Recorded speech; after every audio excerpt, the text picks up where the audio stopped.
And soon the channel will be live.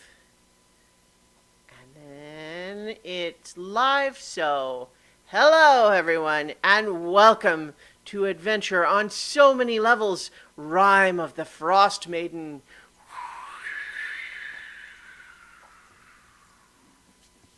I could add some Knoll cackles. Does that work? That's not terrifying at all. I'm Christiana Ellis, the Dungeon Master. That's the next thing I say. Our players tonight. Oh, shoot. I just realized I thought that I put everybody in the right spots, but I did not finish doing that. Or someone changed their the camera or something, but now I just have to move everybody, and everyone's playing musical chairs. We have to keep you on your toes. Mm-hmm. I could have sworn I had everyone, and then maybe it reordered, but it's fine. I can't So, our players tonight. Spence as Smaragd Nakmir. You can call me Mara. It's okay. Paul Weimer as Aule. Salve. Nobilis Reed as Marcher Northwind. Yes, I did it. Yeah. Grumpy Goliath. David Archambault as Wilfred Cole. Can we not stand so close to the edge, please? Lee Burdett as Iggy. No tentacles, right? No bird brain? Squid No thingies? promises. No promises. And last but not least, Jason Banks as Rowan Gregor. I always shoot center mass. Listen to Mother. Yeah, right. So, Mother knows best. when last we left our heroes, they had sought out an icy crevasse in the middle of the Icewind Dale tundra, where you had heard that a magical fishhook had been stolen from Ten Town's fisher people and taken by gnolls. And gnolls, as you all know, are bad news. They like to eat humanoid creatures, and they're pretty much unredeemably evil. They worship a demon lord and everything. But when you showed up, it looks like the first little group of gnolls that you met actually seemed like they've not been having a great time so far here in Icewind Dale, and they blame their leader. So even though they're evil, they are also opportunistic in the sense that, hey, adventurers, maybe if we let them go in and kill our leader, we don't have to fight them, and then we can go do our own thing instead of following them, who brought us here. So, I think you had all reached a tentative agreement that perhaps that was an arrangement that could be satisfactory, and you began to explore this icy crevasse. So, did I miss anything that you felt was necessary? There was you blew up a mind flayer ship. You did some shopping. Yes. Yep. Wilfred told the story of what happened at the Mind Flayer ship. Mm-hmm. So I'm sure within a couple of days it'll be all over 10 towns. Mm-hmm. I mean, the sight of the explosion visible for miles does lead credence to. Well, now they know it was us that did it. So I got a few new music ambiances here from Tabletop Audio. So let's try a new one here and see how we do as you guys begin to explore. The gnolls to your northeast here are currently watching you with interest. They are not advancing any further or attacking, but they are also made it clear that they would prefer you not come any closer to them either. So, Seekers, what would you like to do? Well, this opening right here is pretty visible, right? Mm-hmm. Like, so, obvious. Yeah, so several of you have the magically enhanced dark vision thanks to your new ally Mara, and so it allows you to see across this dark crevasse to see that, yes, all the way across there is, in fact, a cave opening right there. There is also another one further north. Feel free to leap across if you feel like taking a chance. But how about we go along the edge instead? Yes, That it was does. my thought. It does drop a full 200 feet down to a spiky stalagmite covered bottom where you actually do see several impaled gnolls down there. So, yep. Watch your step. Fun. Wilfred is All right. moving along very much. Not being reckless at all. Mm-hmm. There is All right, room so you're headed. to pass that way. All right, so you're headed to the southwest instead of to the northeast. Okay. Will Lilla come through the entrance and squeeze in? I think you would have to coax him. He seems like he's not sure about that. He would have to kind of shove his way through an opening that's not really quite big enough. Like he could force himself through, but he looks like he's only going to do that if you really want him to. Given the difficulty he's going to have at every single one of these, I'm tempted to have him just wait out there and make sure he don't leave. Sounds good. No, see, this is where we do the bit, right? You know, make sure you don't leave. Whoo! Him over there. Whoo! Yeah, Yes. third base. All right. So Wilfred seems like he's making good progress, and Iggy's kind of following. Everyone else is sort of hanging back, or are you all moving? Well, I am a gigantic target with my light on my shield, the only person with light. So I'm kind of trying not to give everybody else away necessarily. Because, well, that's what happened last session. I kind of charged in with the light and kind of like it's like waving a banner, like, "Hi, here's the paladin." Maybe that's. So here's a question: how about all of you make a stealth check, unless you're not being stealthy? Oh dear. No, that's fine. I got a 6. Might as well give it a try. Oh, Yeah, 4. This is not going to go well. Yeah. As a group, y'all did really crappy on that stealth roll. I think the 10 wouldn't improve it at all. Well, I mean, more of you failed than succeeded. Yeah. So hang on, let me decide how that plays out. So, I think as you're all sort of edging around, what you all discover is that the ledge that you're standing on is kind of perilously unstable. Like, you're discovering that even as you edge along being very careful, every so often you realize, like, oh, my foot is bumping up against a rock, and my choice is to let the rock tumble into the crevasse and make a lot of noise, or for me to fall and die. And you make your choice. And I guess I shouldn't presume what choice you want to make. This is But, not Hades, so yeah. falling and dying is bad. So, yes, I think as you're moving along, you definitely realize that you are unable to navigate some of these ledges. In fact, some of these placed rocks seem almost like, I don't know, maybe that's why they're there. But you do realize that you hear echoing further within the depths of this crevasse and back and forth and around it. You and you start to see peeking out from. Let's see, are those on the? Yeah, those are on the. Peeking out from this other cave, you see some gnolls, and peeking out, coming out from here, is a bigger, beefier looking gnoll. And actually, let me go ahead and give you guys some Knoll handouts. All right, so Gnarly. first of all, here's your standard Knoll, also known as regular Knoll. Regular no.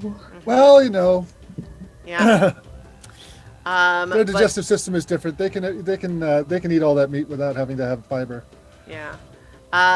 Well, there's yeah. There's a whole other thing too, but then this is the one that has just emerged from that cave that Wilfred is exploring. His Okay. hands look kind of anomalous, like they're sort of demon claws rather than more humanoid type hands, even animalistic like ones. The coloration is Well- different. There's a gleam in the eye. And we're rolling initiative. We are. Yeah, definitely. I mean, you know, saw this coming. Really? Wow.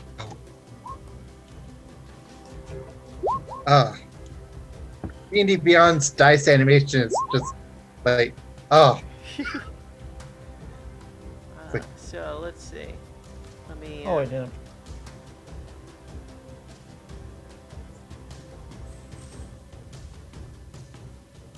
Tracker on here, and then.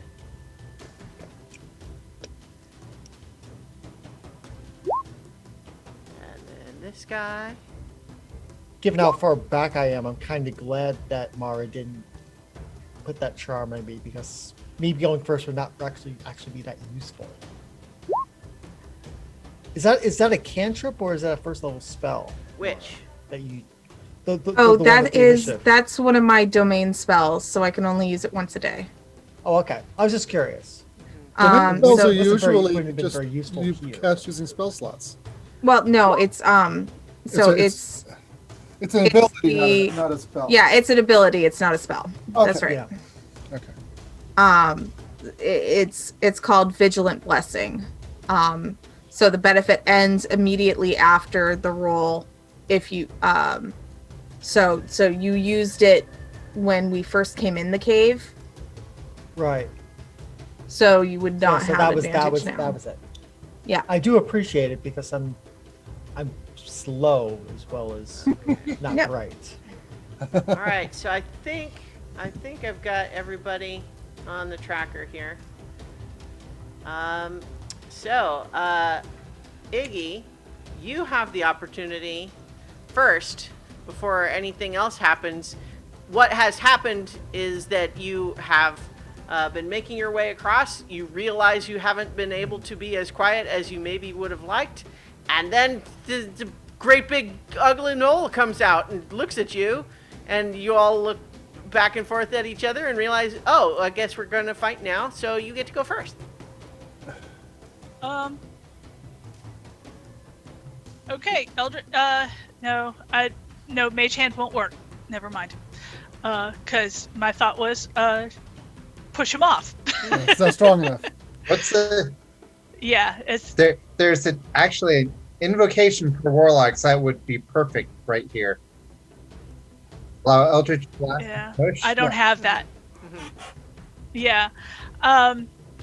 Well, I'm just gonna Eldritch Blast him. Okay. A 22 does hit. 22. Yeah. Okay. For 12 damage. All right. Is it just the one? You don't have two blasts at this level? Yeah. Oh yeah. Mhm. Let me.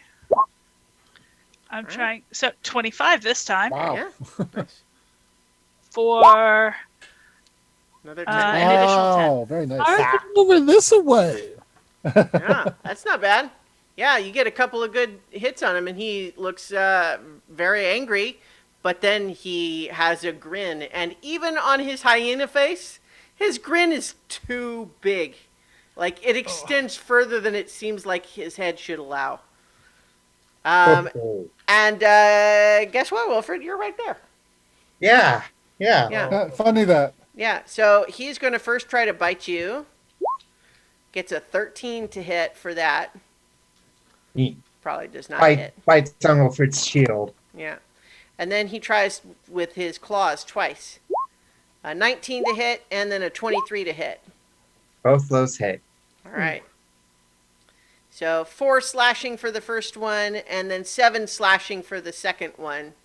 Okay. That's a total of 11. Yep. And then he yelps out like ah! Ah! And all the other gnolls start like chattering behind him. And then Piccolo's turn.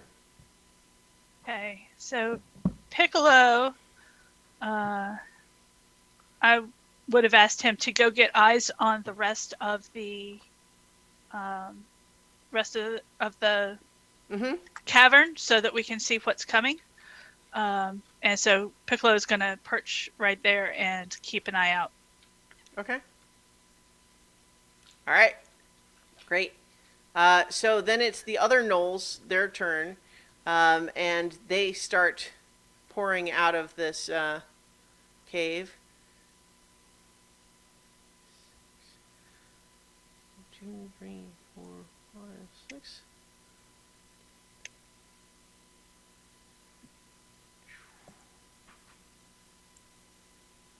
And yeah.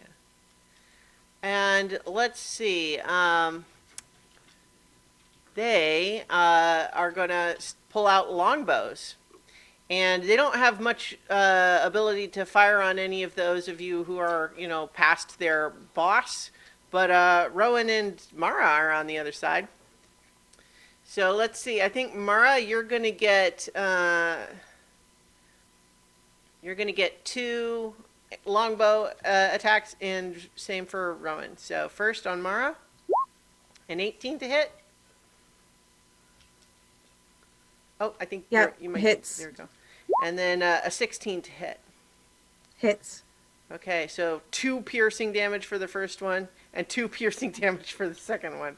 It rolled literally minimum damage on both of those arrows. Lucky you. Yay! Yeah. And then against Rowan, That's cute. an 18 to hit. That does hit. All right. So that's 3 piercing damage for that one, and then the second attack is a 22 to hit for 8 piercing damage. So you said 3 and 8? Yes. All right. Lila's turn, but he's probably just stomping around anxiously We up on we the can surface. we can remove him from the initiative order. Yeah. He's not going to be part of this. All right, so Rowan, now you're up. Okay, so pull up my spell here. Hmm.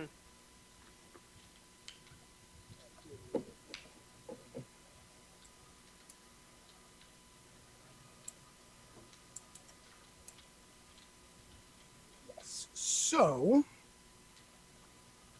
I'm going to cast Entangle on the lead Knoll Okay. in the 3 behind the boss man. All right, so it's a 20-foot square, right? So, Yep. Because obviously there's not that much space, you'll be getting essentially like here. Yeah. Yeah. Okay.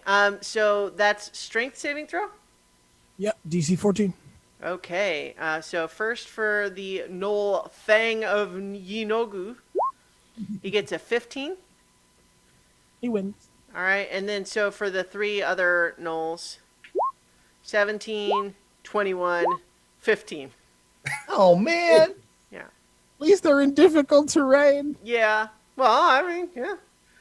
But yeah, unfortunately, they're relatively strong, these things. Yeah. Demon powered. All right, any movement or any other actions? Yes, actually, I'm going to move Here, let me- right here Okay. because I can protect people slightly. All right. Ale, Okay. You're This kind is of in a not- bind here. I am yeah. Correct me if I'm wrong because my lighting is not as good as everyone else's. But there's no space to attack that lead knoll except where Wilfred is. Correct? How about there? don't know. Yeah, That looks so like- it's a little bit complicated because what this icicle sticking out that we're seeing is technically a higher level. 30, So 30 you feet can up, go yeah. under that, but even still, you wouldn't have much line of sight on him because you are kind of blocked by the wall that you're against right now. So the Yeah. one other space next to Wilfred that theoretically would be a line of sight, you don't have line of sight through there because of the wall that's close. But if you go there, you would be able to protect him. Yes. Okay. You would have to move then past. let's do that. And what I will say is that while normally moving through an ally's space is totally fine, I think on a narrow, icy ledge, it requires a check. A dexterity check. Yes. Yeah, dropping down 100 feet will probably kill me. So, and my dexterity is terrible. So let's Knight's new plan. I am going to actually go back 5, 10, 15, 20, 25. And can I shoot the leader from there? I guess. Yeah, I'm gonna say he has half cover from there. Okay. That's still better than slipping and falling and dying. So I'm going Yeah, to I try. would. I buy that logic. I'm going to try that with the crossbow. Let's give it a shot. All right. So with the crossbow, is this still within your primary range? Your I'm sure, yeah. Yeah, it's a heavy crossbow. My range okay, is heavy 100, crossbow. so, Yeah. Okay. Yeah, you're good. So let's give it a shot. Okay. Okay, so that's 16, a 16. 16 does hit. Yeah. Okay, so that's 4 points of damage. All right. Let's take a second shot. Wait. So do you have a feat that Oh, allows that's right. you to fire? Right, a I'd have to crossbow? reload. Right, it's right. I'd have to reload it. Never mind. So yeah, I don't take a second shot. I just All right. Yeah. There's just 4 points of damage. Okay. Marcher. Hey, if I go here, and here, I don't need to make any checks, right? Yeah, it's close. I think. It's Yeah. a little wider at that spot there, so Yeah. I can get around. Yeah. Yeah. Yeah. I'll AKA allow just that. smooshes up. All right. Here, what I would like is you don't have to make a check, but I want your character to acknowledge that it's scary. Oh, yeah. And as a matter of fact, he kind of wants to step over Iggy rather than around him. All around right. them. Hey, Iggy, get down. We're doing leapfrog. All right. Yep. And but actually, just before I do that, I'm going to cast False Life at second level. Okay. You taking any other action right now? or- That's my action and my movement. So Okay. I've got 13 temporary hit points. Great. Okay, that's Marcher's turn. Mara, your turn. So I look at the overwhelming force and pull out my feldspar and my moon seeds, and I clasp them together, and they start to glow in my hand, and I say, "In the name of the moon, I shall punish you." And you're welcome. And I cast Moonbeam. All right. I cast Moonbeam. I understood that at- reference. Huh? I understood that. You now reference. get that reference? No, she said she did. Yeah, I did. Yeah. Yeah. I'm making it tertiary now because I'm now referencing Captain America getting. All right. So how big is it? It's a 5-foot radius. Is that right? So it's a 5-foot radius cylinder, 40-foot high, and I want to center it, behind the big guy. like that. Or- Yeah. So- No, to get the 3. You want all 3 of those? Yeah. Okay. I want all 3 of them. Great. So they have to make a Constitution saving throw. Do On they their do it? turn or Moonbeam's right a away? little weird. Like they make it on their turn, I think. So when the first time it turns on, they have to make it, and then Okay. if they start their turn there, they have if they start their turn there, or if they enter into the moonbeam, they have to make that Constitution saving throw. Okay, I'm just because they shouldn't have to make it at the beginning of their turn when they start their turn, and right. Yeah, that's now, not how it's right? written. Yeah. Okay, I'm sorry. I misunderstood okay. it then. If it's at the beginning of their turn that they make the throw, that means that it doesn't happen now. It happens on their turn. They still don't get a chance to do anything before it'll happen. It's just whether it's on their turn or on your turn, right? So the description says, when a creature enters the spell's area for the first time on a turn or starts its turn there, it is engulfed in ghostly white flames and causes searing pain. Right. It must make a Constitution saving throw. Yeah. So which is 14. Right. So it just means that technically that happens on their turn. Right. And so they don't have any ability to avoid it. It's just that it happens then, not now. But yeah, you see them looking up at this strange light with alarm, and we'll see how that goes for them in a little bit. Okay. Anything else for you? Are you moving or anything? I am going to stay where I'm at for the moment. Okay. Wilfred. Okay. Wilfred is going to take his warhammer and try and knock the Knoll off. All right. And I got a 13. Well, so are you're just attacking though? hey, You're not like just doing a- a shove attack or something. Okay. Yeah. A 13? A 13 misses, unfortunately. Okay. Try again. For even lower. Oh no. Yeah. Unfortunately, that's not going to work out for you. Yeah, so he's just standing there ready for the next hit. All right. So then nothing. All of you hear a strange sort of like snarling yell coming from towards like the north end of this crevasse. I'm not sure if any of you can really see him well from where you are. I think, let's see, Mara could see him, but not well enough to know much more about what he is other than, yeah, Mara and Rowan can both see that there is some sort of a cage on the north end of this crevasse, and there's something in it that's sort of yelling and snarling, kind of an animalistic way, but it doesn't sound like the Knolls. But that's all that happens there. Iggy, you're up again. Okay. Can I, through these guys, can I actually see this dude? I think at this point he would have half cover Yeah. because it's through two of your allies. Yeah. 1, 2, 3, 4, 5, 6.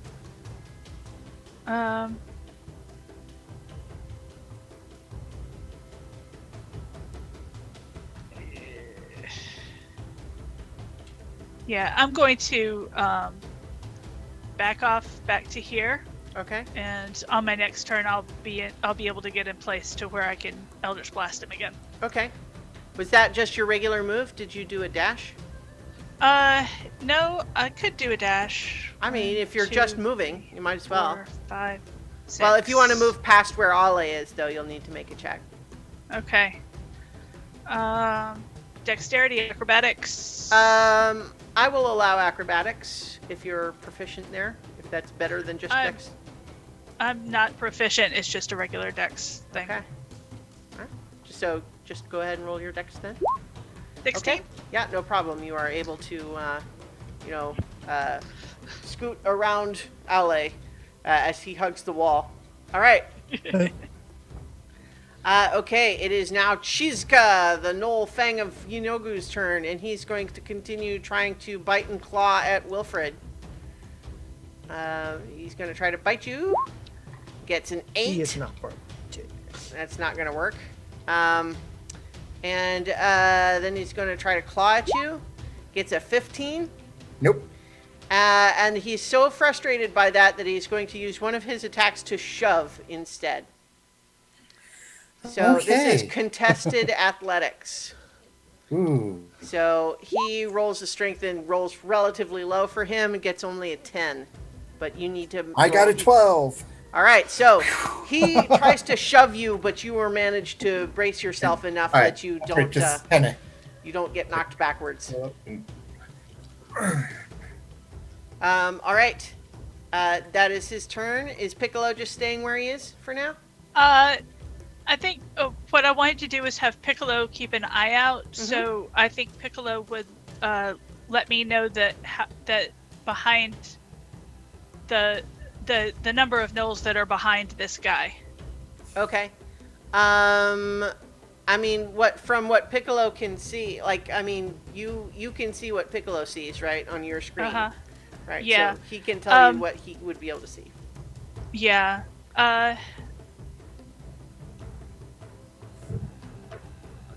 Because I really want him to stay a small target. I don't want him to kind of bring attention to himself. Mm-hmm. Makes sense. So kind of back up and be small and careful. Sure. Makes sense. All right. Is that the end of your turn there? Yeah. That's the end Okay. of Piccolo's turn. All right. So, some more gnolls are coming out of the cave there, and moving. Oh, so first, let's go ahead and take care of these guys in the moonbeam. They're gonna make Constitution saves. Constitution saves. 1, 2, 3. So got a 10, a 15, and a 17. Does the 15 succeed? The 15 does succeed, so they take half damage. Okay. Which is so full damage is 10, so half damage is 5. So one of them takes 10, and the other two take 5. But part of the key of that spell is not so much that it does tons and tons of damage on that turn, but it like keeps going. Like they have to move, or else they'll be forced to keep getting that damage. So what we have is these two guys move down out of it that way, but this guy finds that the upper guy doesn't have room, so he shoves the other gnoll that's on that ledge. So I'm going to roll 2 strength checks. The first is for the one doing the shoving, and then the second one, they tied. So I'm going to rule that they get into a slap fight about. But he's trying to get out of the moonlight, but he can't because he's blocked by his buddy, or You can't fight not the buddy. moonlight. Carried away by moonlight shadow. And I'll go ahead and say that distracts the one being shoved enough that he shoves back. So that's what his attack is. So it's 9 and 8. And so he actually shoves this guy further into the moonbeam. But then the other 4 here are doing longbow, firing 2 and 2 against Rowan and Mara. Yeah, so let's see. First, 2 against Mara. 6 and Nope. a 21. Yes. 21 does 8 piercing damage. Okay. Stop And then hurting the against cleric. Rowan, a 10 and a 22. They don't know I'm the cleric yet. And the 22 does 3 piercing damage. Yay for rolling low. Yeah. Lolling row. Rolling roll. I- All right, so Rolling, Rowan, you're up. rolling. Okay, so I do not like the fact that large demony Knoll is in the face of my compatriots. Mhm. So, as a bonus action, I will cast Ensnaring Strike for these 2 poison arrows coming at this Knoll. Nice. Wyvern poison? Yes, it is. That's all I got. That was Hey. mostly for the listeners. Mm-hmm. All right, a 25 will definitely hit. Well, Okay, so that's 12. oh no, that was the second shot. Sorry. Oh, the 12 doesn't hit, but the 25 does. That's And a this guy strength. has been hurt. Yep, so that's a D8 plus 1.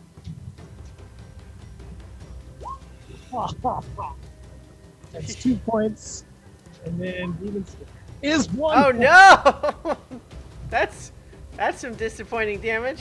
But there's still the poison though, right? Yeah, hold on, let me look at that.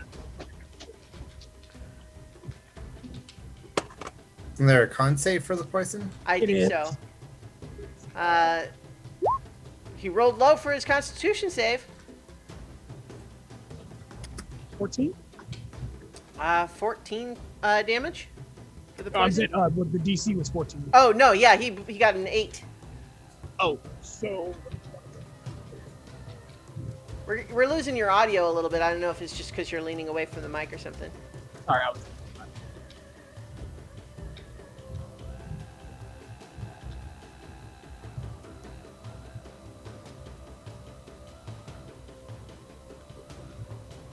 Oh, what? It's 76. Yeah.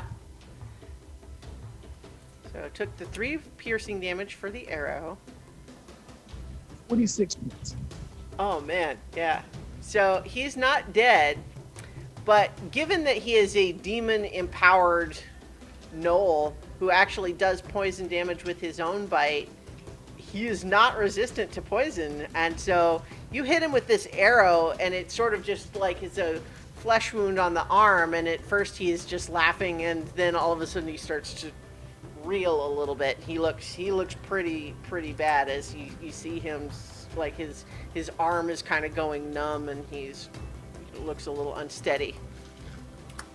I send a wry smile at him across the way. All right. That makes it Aule's turn.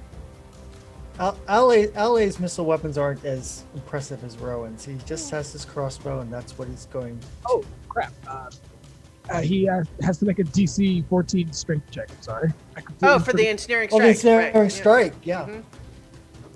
All right. Well, yeah, he gets a dirty 20 on the strength check, though. Sorry, I used them up last week, guys. It was good last week. Yeah.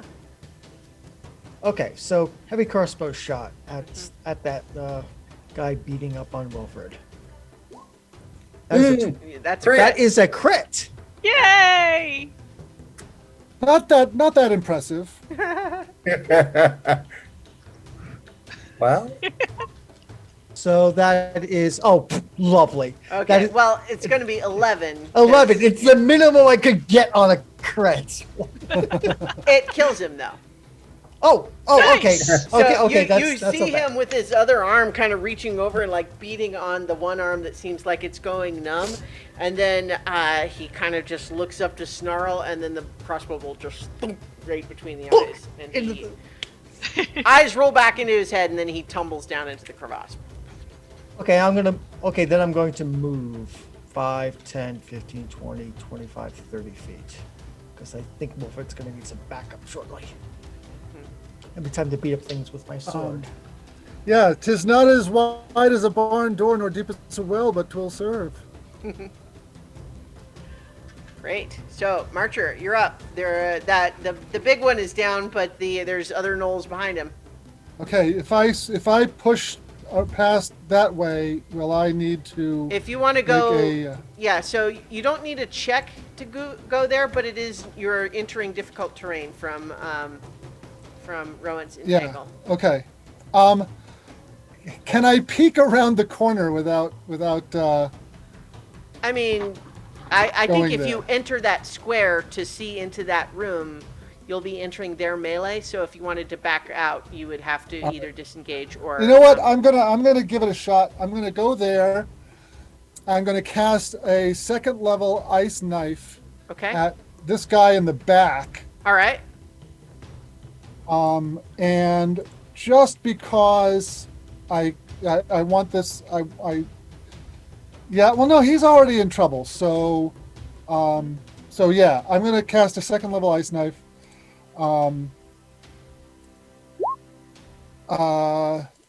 That's a 21 to hit, Definitely hits. and so he takes 2 piercing damage, Okay. and the other 2 Him and the other two need to make dexterity saves DC 13. Okay. Um, So the guy you for hit 7 succeeds. cold damage.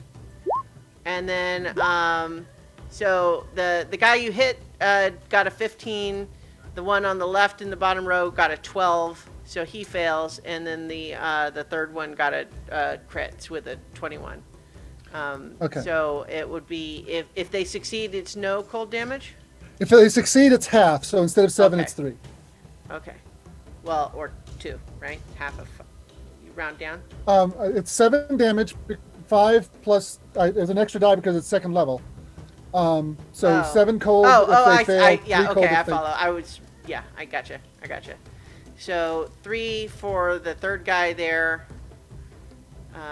3 more for the one up there in the moonbeam, and then 5 for this guy.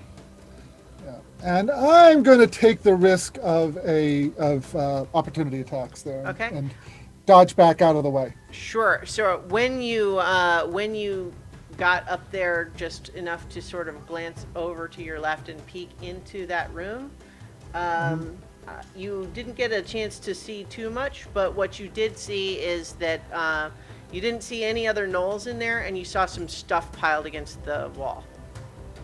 Okay, you know what? Instead of going back behind Wilfred, I will move into the room. Okay. Yeah. So I don't have to go back in front of him again. Okay. So you're taking 2 opportunity attacks with Yeah. a 9 and a 21 to hit. Okay, the 21's going to hit. One snags you with a spear for 6 piercing damage. Okay, that comes off my temporary hit points. I'm good. Yeah. All right. Mara. So I have to make a Constitution saving throw, I think, since I got hit. Oh, to And maintain concentration? Moonbeam is Yeah. to maintain concentration. Okay. Yeah, that's a Ooh. 7. Unfortunately, it's not Yeah. going to do it. All right, so Moonbeam goes away. That's fine. I am going to toss. I'm going to toss a sacred flame into the ones that are closest to my friends. Yeah? To the back one. All right. He makes a dex saving throw. Yes. He got a 21. Okay. Then there is nothing else I can do. That's how it bonus goes action? sometimes. I don't have any bonus action stuff I can do. Wilfred? Okay, now that the big guy's disposed of, Wilfred's gonna step up here. All right. So you are And- entering the difficult terrain, but that's fine. Yeah. Well, I'm not planning on really going any further. Yeah, okay. I'm just saying. So, yep. I'm describing the action. Yeah. Okay, so that will be swing for 17 on the one right in front of me. That hits. For 6 points. All right. Yeah, you clock him, and he thinks that's pretty funny. Well, he'll think the second time's even funnier. Mm-hmm. 14? A 14 does not hit. Ah, He thinks that's even funnier. He's leering down at you.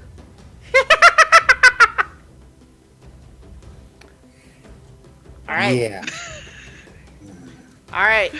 More yelling from whatever's up in there in that cage. You don't know. Iggy. Okay. I am going to move 1, 2, 3.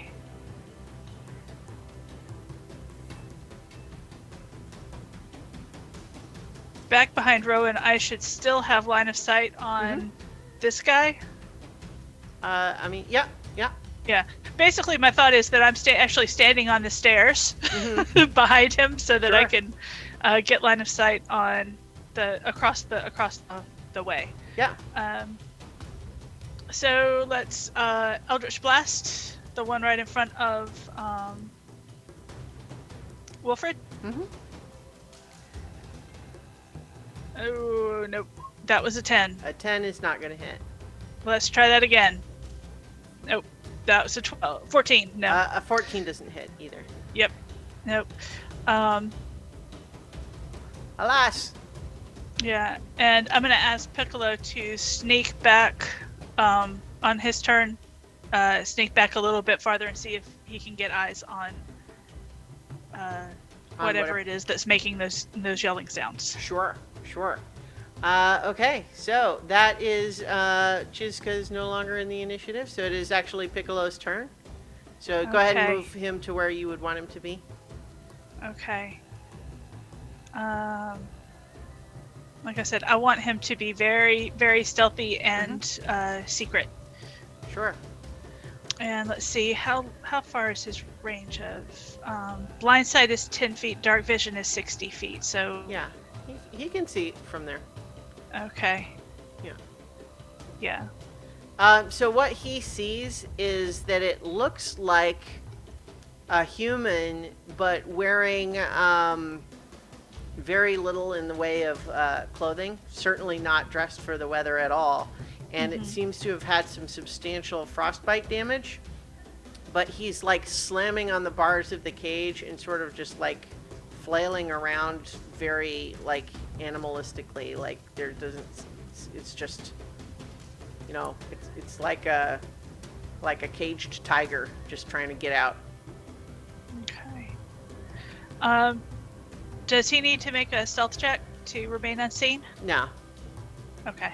No one's paying attention to the little pseudo dragon when they've got great big adventurers to shoot at. Yeah. All right. That is Piccolo's turn, so now it's the Knolls. All right, you got two of them right in your face there, Wilfred. Yep.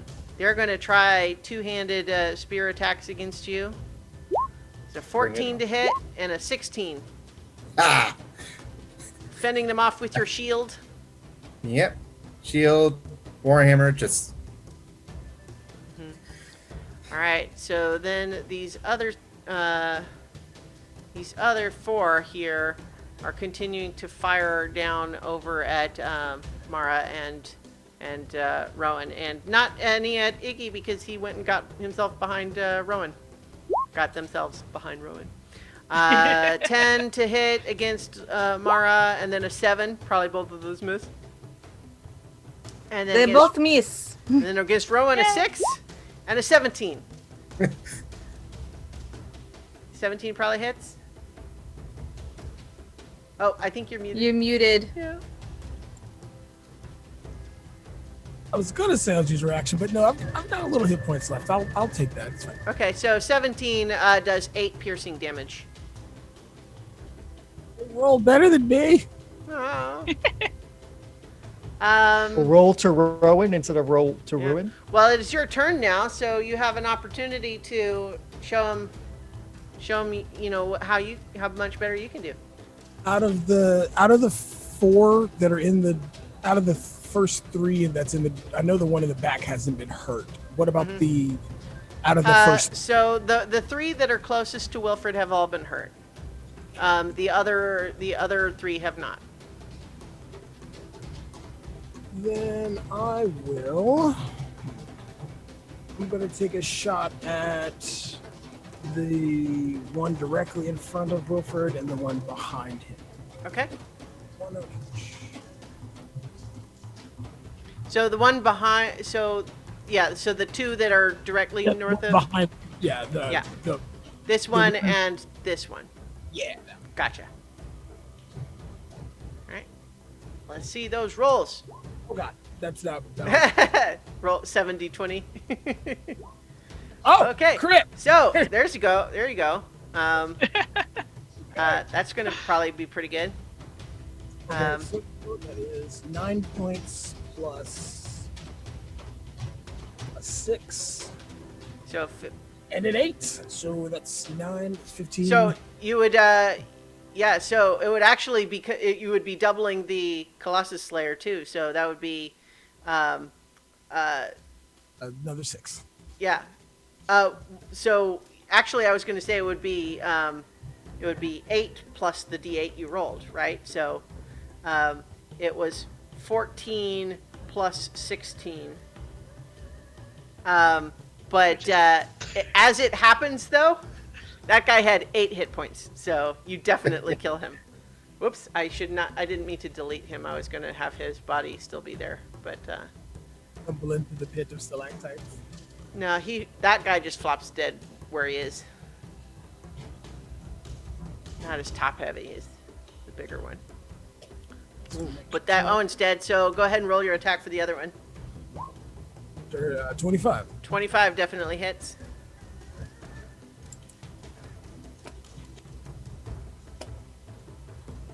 Seven points. That kills him. Wow. Well, those two Your are both mother pretty would be hurt so already. proud. Yes, Yeah. and you haven't even met his mother yet. And that's a true statement. 2 arrows, two more Knolls down. The next time we see my mom, you guys tell her how good this went. You can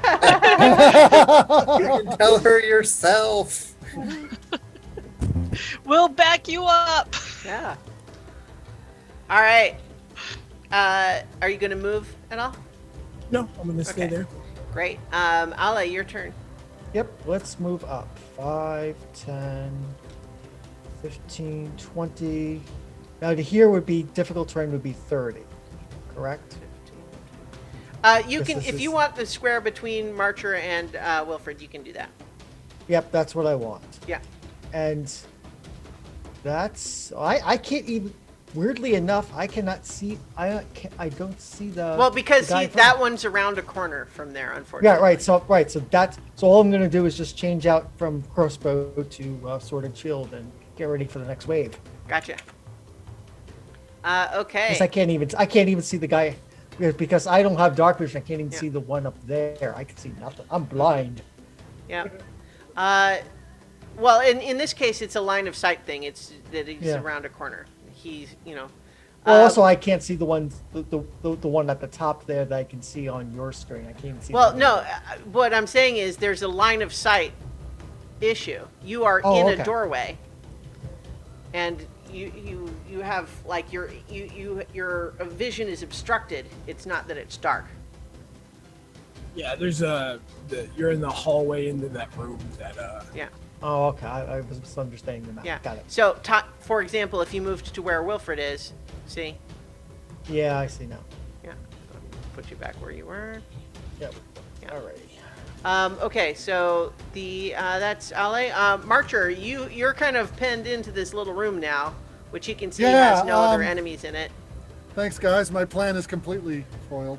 I was trying to protect Well, you. if you want to push up further into the entangle vines and be north of Wilfred, you could do that. Yeah, I think that's what I'm going to do. Going to go there. That's as far as I can go because each one of those spots is worth 10 feet. Yeah.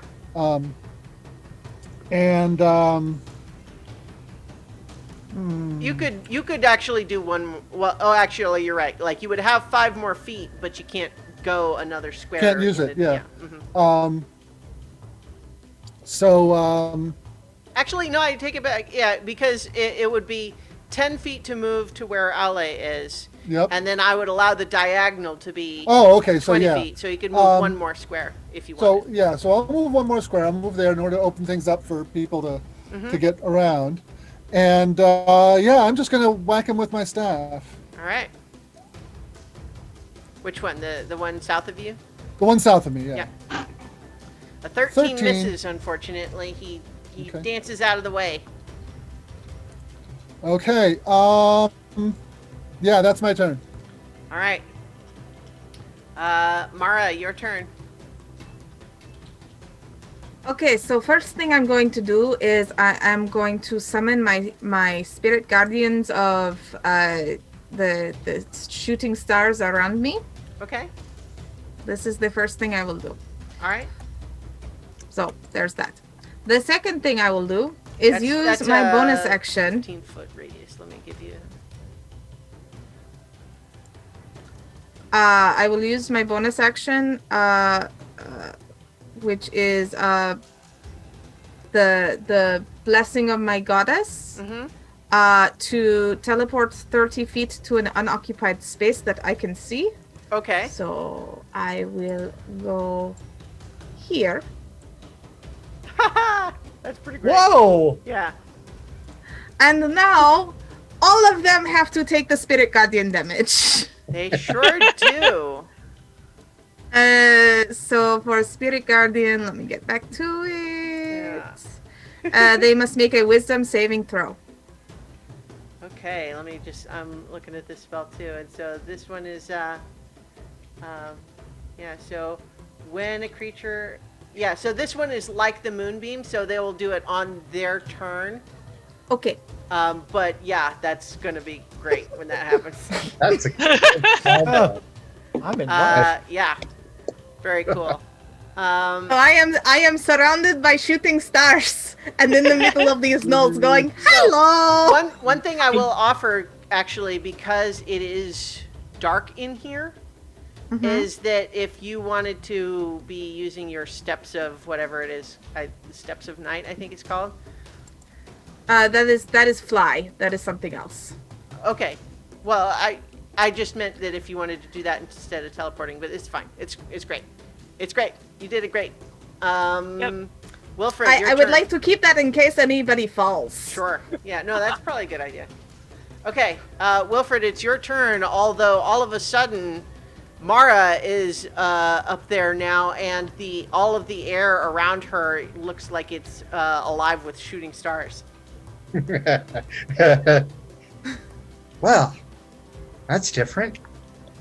Okay, gonna move 20 feet to get up to here, Mm-hmm. and swing at the one that I went to the south. Okay. For 19 19 hits. and 11 damage. All right. Kill. Oh, nope, you don't quite kill that one. He's just hanging on. He's Hit him extremely- again! Yeah, he's extremely wounded. He's all bloody. His you've knocked out a couple of teeth, and he's looking really wounded. But he's looking at you. Okay, the laughter clinches it. Mm-hmm. Hit it, going after him again Uh-huh. for 17. 17 hits, and he had 1 hit point left, so it'll probably do it. Max damage. There you go. His laughter is cut off by a sickening Yeah. crunch. Mm-hmm. And yeah, he just slammed him to the ground. All right. That's your turn? Yep. All right. Iggy, you're up.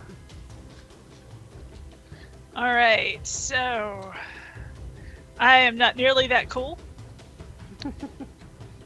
You are But- very cool. Also, bonfires are excellent. True. Yes. Let's see. Do I have come out here beside Rowan so that I have a better line of sight? I'm gonna hit these two guys right here where Mara is. Okay. Since those are the clearest, and then Yep. shooting stars will finish them off, of course. Well, that's the hope, So I'm the sure. one that's right, yep. Well, see if I can get the one right beside her, Mm-hmm. 17 will hit. and Yeah. that's a 17. Mm-hmm.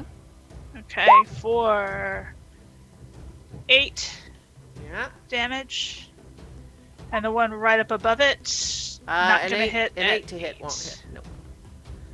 All right. Okay, and yep, I'm just gonna stay where I am for now. Okay. What about Piccolo? Piccolo doing anything else? Oh, question.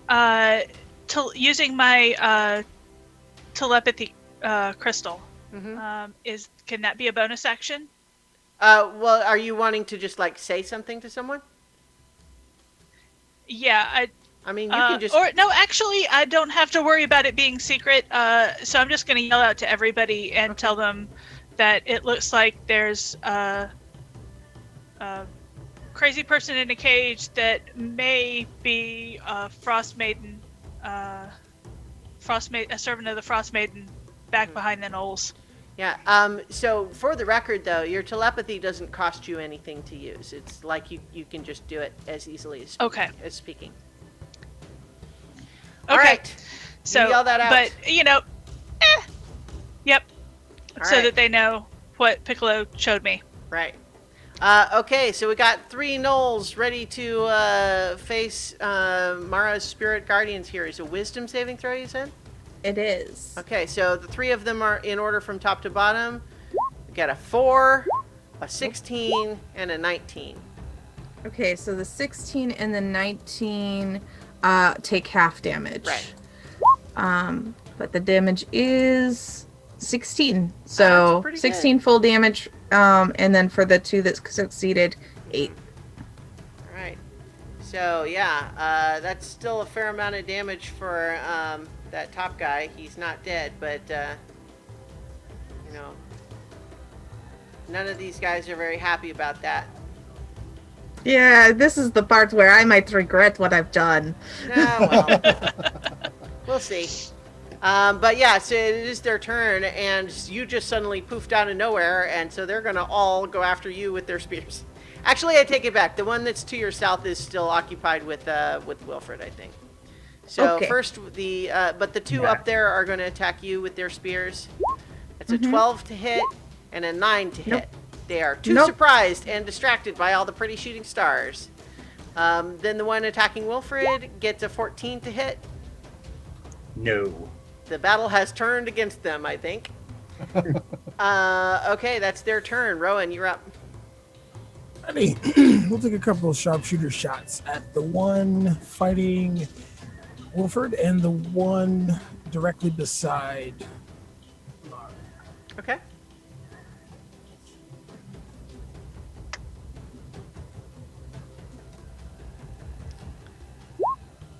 All Ready, right. 20. 20 does hit. So he takes 14 points. That is exactly how many he had. You kill him. You also Nice! got remember your Colossus Slayer damage because that would have applied too. Yeah. Well, but Not that that it was, matters that this was time, enough but- without it. Yeah, but it will apply on the other one. But that does not hit. But that one doesn't hit. Although you have a pretty good record so far. You have taken out like let's see. You took out the big one, and I think now 3 of the 4 other ones that are down were all your arrows. Yeah, that's your MVP Yeah. of this battle. So far. You got the kill shots anyway. All right. Anything else, Rowan? No. Oh, 'cause question. Is Entangle concentration? Because you've taken a couple of arrow hits.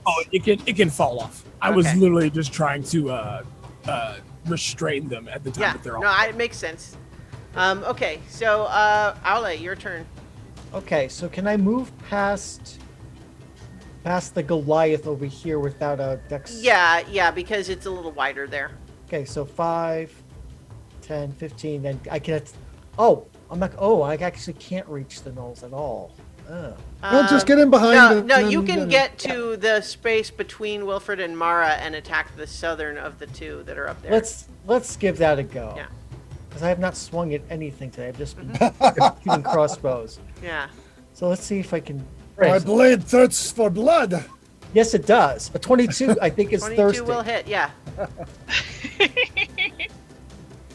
So Yeah. that's 7 slashing damage. That'll do it. Let's all it give takes. again. I think he Oh, sent it's that all- one oh, tumbling into the crevasse. Oh, Boom, boom. okay. So then I don't attack again because it's not necessary.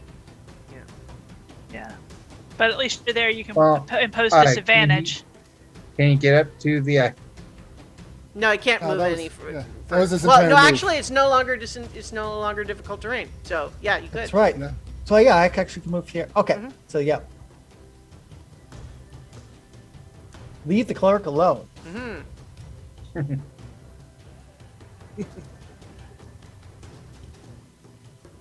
All right, that's me. Now it's time for the Goliath. Okay. Did you make a second attack or? do Oh, you I not did. have Oh, you're second right. attack? Yeah, you're right. I should do that. My race for power and glory. 15 That's does only- hit. Oh, it does hit. Okay. Yeah, just hits. These, yeah. Oh, 12 nice. slash. Yeah, you killed that one damage. too. Yay! Woo! I felt like I wasn't pulling my weight in this battle, but Oh, finally, there you go. finally, I'm doing some good stuff. I mean, the right. ranger for once could actually hit some stuff. Well, so as you take out that last one, the echoing cackles of the gnolls seems to fade. But the chasm does not go quiet because now it just highlights all the more that there is just a coming from this cave up to the north, and like lots of just clanging and slamming.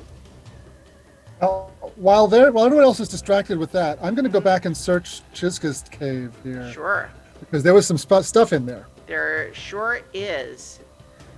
So when you look in Chizka's cave, which is literally what it's called on the little description here, painted in blood on the walls of this 8-foot-high cave are pictographs of a towering monster with sharp teeth that wields what looks like a 3-headed flail. Packs of Your hyenas, nose. packs of hyenas feed on the corpses in its wake. A small fire crackles near the south wall, filling the cave with smoke. Cooking above the fire is a small green fish, while behind the fire, leaning against the south wall, is a blood-encrusted spear and a fishing pole. Aha!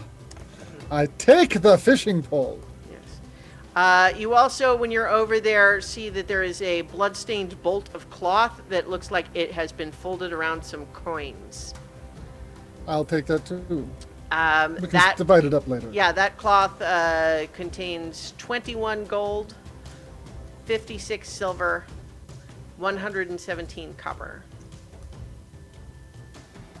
Sorry, I was not quite ready to write that down. 21 all right. gold, 56 silver, 56 silver. 117 copper. Okay. And sure enough, yeah. the hook on the end of this fishing pole looks shimmery in a likely magical way. This is definitely it. So I will stow that next to my staff and put the money in my pack, and it's like, all right, I found what we came looking for. But still might be good to kill that leader guy.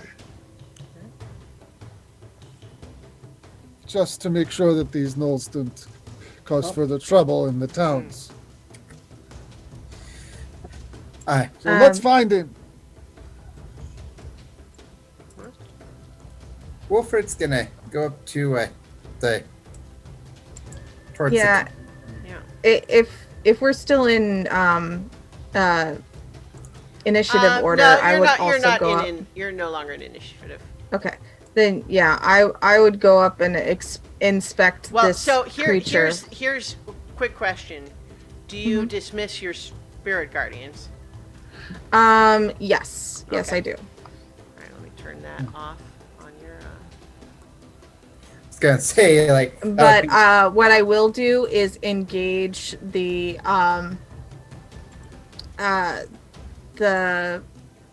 steps of night Okay. so that I can be flying, and that way if somebody else needs room, I can just be like do. I'm off the edge. How close do you approach? I want to be out of arm's reach from the. You can't get. So you're using the steps of night. Careful because Aule has light on him, and anywhere he is creating bright light, you can't use it. Oh, so now I will move out of. I mean, if you ask him to, I mean, you'd have Yeah, to probably say so. I will say I'm going to fly, but I can only do it in the dark, so don't shine the light on me. Okay? Yeah, that would be a bummer to suddenly, hey guys, what's going on? Wow. But I want to inspect this creature. Okay. And see if it is an affliction or something like that. Sure. So situated atop the ledge is a cage made of thick timber beams with a bolted iron door and iron fittings. The cage is 5 feet on a side and 7 feet tall. inside it, a male human in hide armor paces back and forth. His murderous eyes lock onto any sort of movement he notices, and he clutches a javelin made of a black crystalline substance. The skin on his But I know what hands, that is. the skin on his hands and face is black from frostbite, and his lips are chapped and bleeding from the cold. And I have a handout for you. This is a Chardalyn Berserker. This poor creature. That looks like Chardalyn. That When you kind of pass the cage and get a little close, he definitely is like reaching through the bars. Like he would absolutely grab anyone who came close enough. Yeah, so I'm going to try to stay back a little, but I want to see if this will work and cast Calm Emotions on him. Okay. Does he makes a saving throw or? Yes, it is a charisma saving throw. Oh, well, 14. He has a great -1 charisma modifier. Gets a 4. So I think as you cast your spell, the effect washes over him, and he kind of just like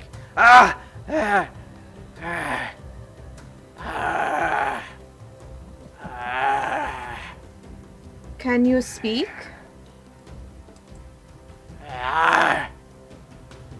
He's try looking undercommon. at you, but you don't see any understanding in his face. Wolford will step forward. See if He looks at you like okay. You know how sometimes the remote control is all the way over there on the coffee table and you would have to lean forward to get it, but that's just such a hassle? yeah. That's the way he looks at you right now, is like, ugh, I want to grab that guy, but ugh, who can be bothered? That sort of thing. How heavy would the cage and everything do you think that would be? Pretty heavy, but it's like the door is iron, so that would be pretty heavy. The rest of the cage is wooden. What are you thinking you would want? Would you push it into the crevasse?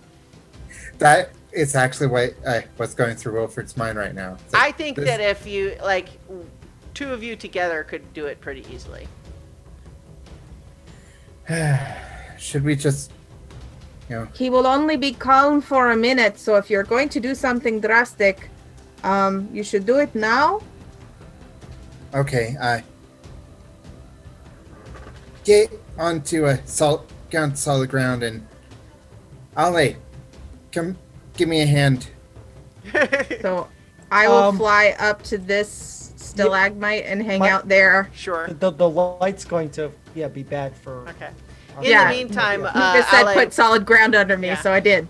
Sure. Yeah. Okay. So in the meantime, while you were in there, Ale, the first room you were in, the strong scent of Yep. dirty fur fills this dark 10-foot high cave. The stone floor has deep ridges where hundreds of clawed feet have scratched it. And then to the north, there's a small room where rotten crates and torn sacks are strewn across the floor of this 8-foot high, mostly empty chamber. Yeah. In which So case, then not I much would of come interest back in those areas. Come back at the sound of Wilford's help. Okay, I'm here, Wilford. Let's do this. Are you just I gonna shove I think- the? I don't think this guy is. He's not long for the world, so I think the chasm might be a mercy. A merciful death is what he deserves, because just having him starve and freeze in here is not good. Not to mention we need to get dispose of that Chardalyn. Yeah. Okay. So I can grab the cage and. All right. Yeah.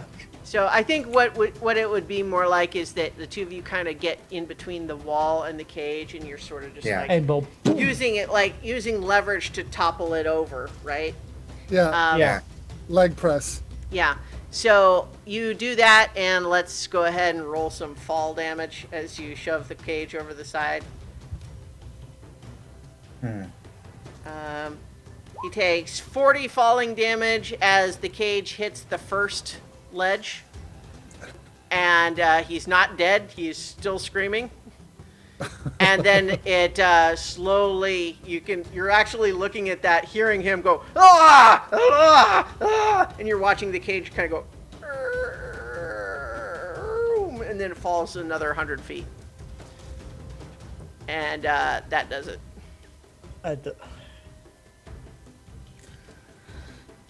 Okay. That wasn't pleasant. We seem to be running into unhappy or tortured prisoners in this land.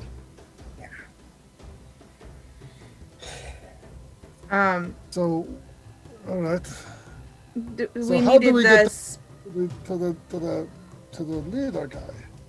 I don't see any. We already killed the leader. I Yeah. think Oh. the leader was the big Knoll. Oh, okay. Yes, that was the one. I mean, I guess you wouldn't necessarily, it's a reasonable question how all of you would know, but that is the one.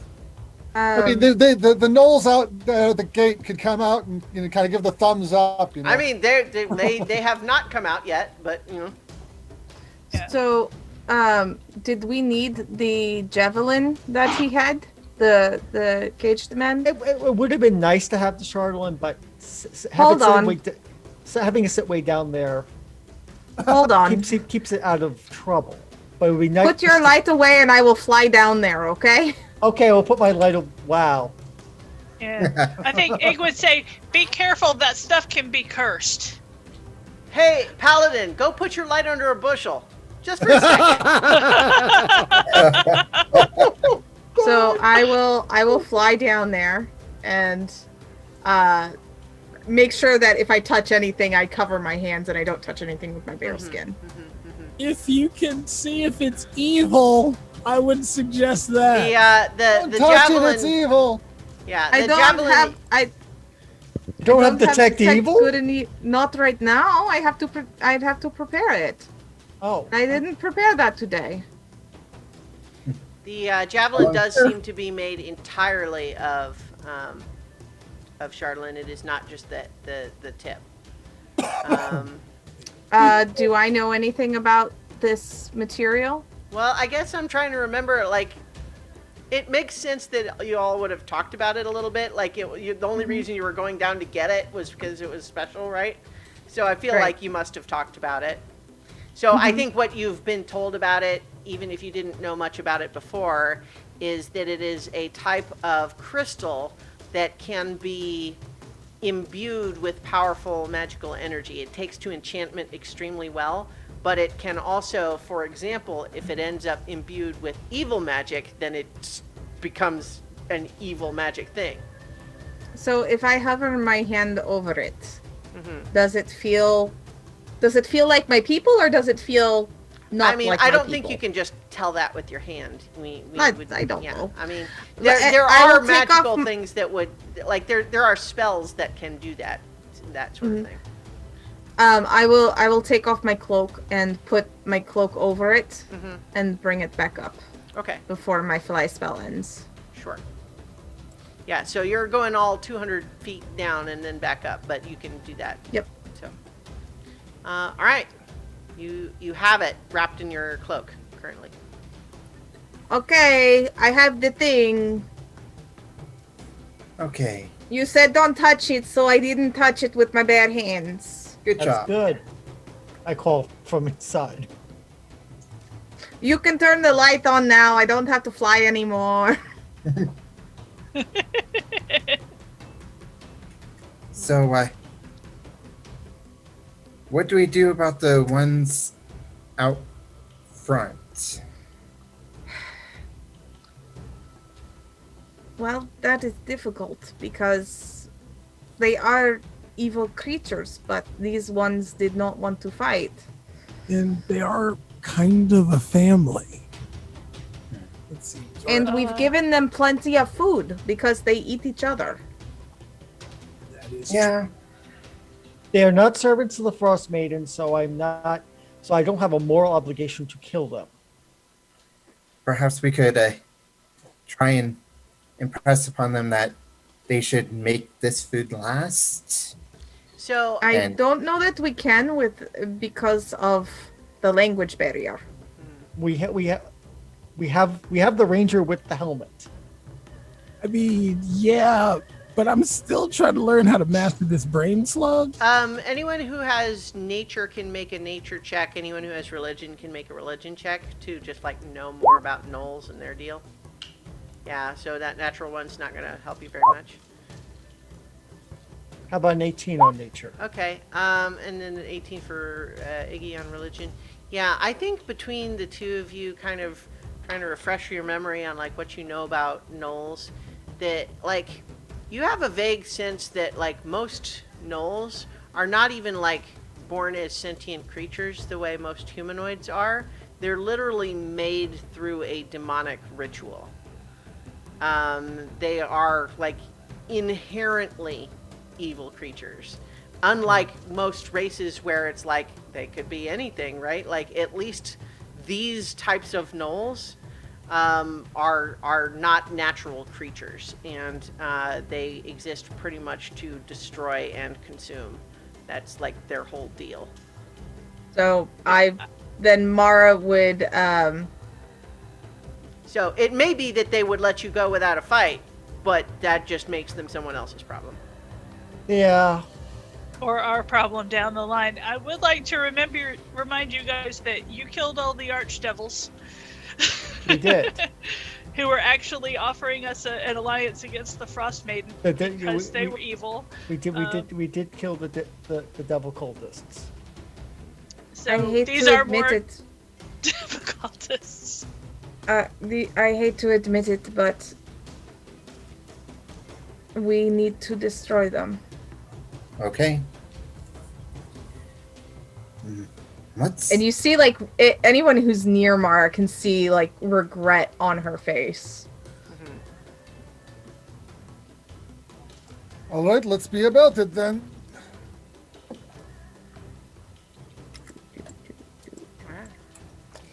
While you guys have been discussing all that, Marcher has been fiddling around with the coins. Okay. And for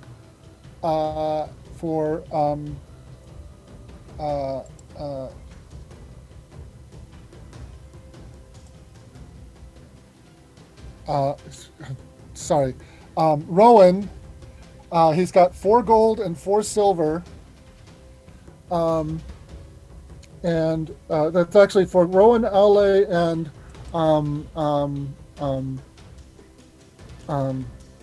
Mara.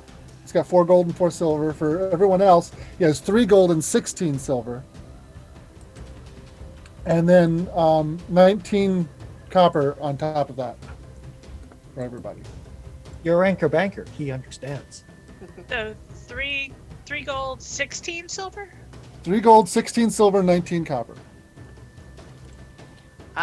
So, Mara, as you kind of emerge back into that upper cave and glance over at those other gnolls, they're watching you warily with like a look of like expectation, like, you know, they're wondering if you did it, but they don't want to like come out of their little spot until you leave. It's unclear.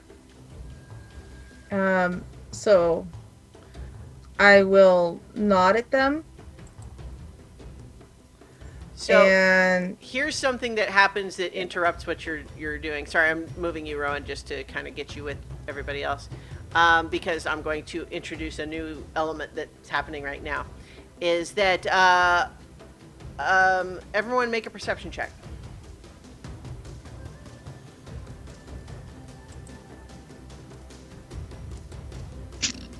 Clueless paladin. 13. All right, several of you rolled high enough to hear that Lilith has started hooting in an alarmed way from outside. Okay, well, I will go and see what Lila is about. All right. I'll follow.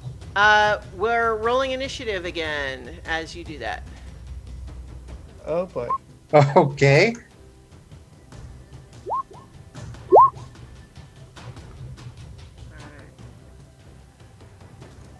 We're gonna roll Lilla this time.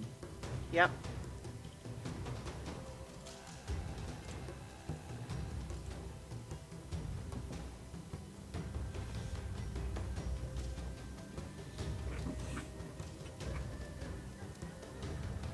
All right.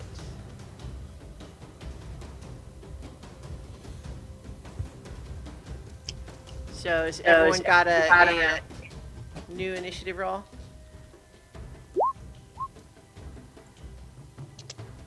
See.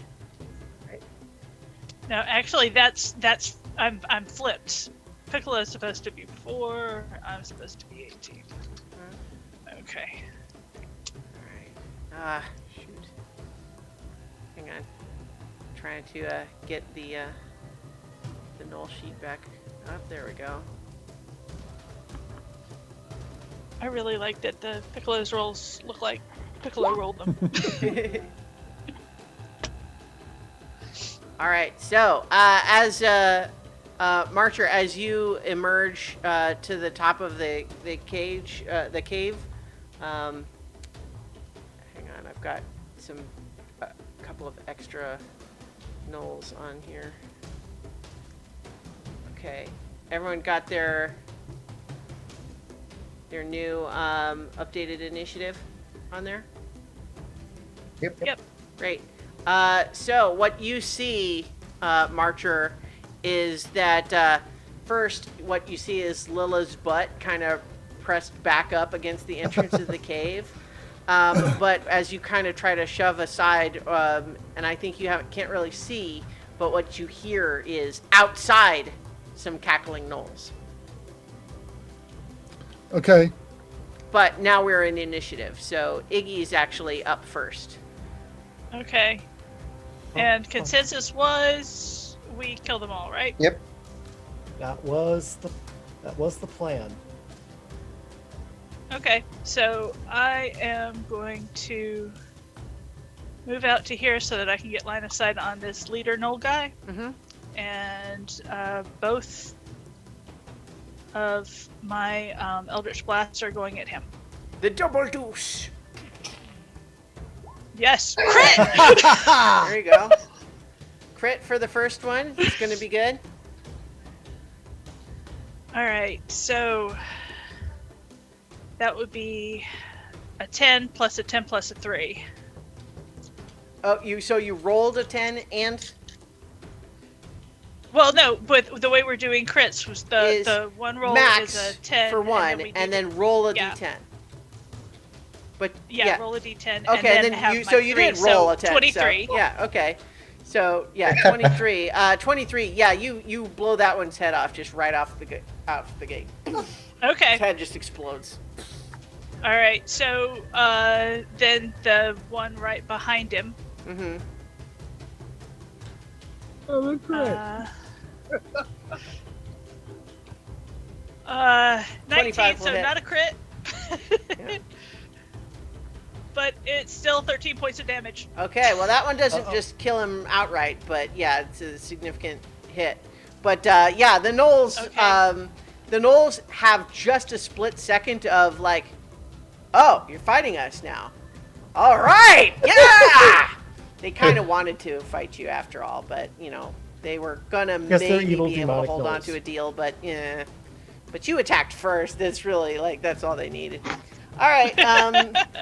So it's Lilla's turn, and Lilla only has one Knoll directly adjacent to them at the moment, but these other Knolls have like rushed in to start to surround. Yeah, I'm a little worried about that. Yeah. But yeah, Lilla's going to attack that one. Start with the beak. Mm-hmm. That's a 13, 13 misses. and the claws are 9. Okay. And I'm going to tell him to get out of the way so that the rest of us can come out and help him. Okay. It's going to get one opportunity attack from Yep. moving around there. It's a 15 to hit. Yes, that hits. Yeah, I thought it might. 6 piercing damage as one of them snaps out with its jaws and gets a chunk of white feathers. Okay. And I think that knoll too. You can see that it's got like one of these feathers like stuck to its cheek. Lovely. Yeah. All right. So it is the knoll's turn now. Some of them are pursuing Lilla.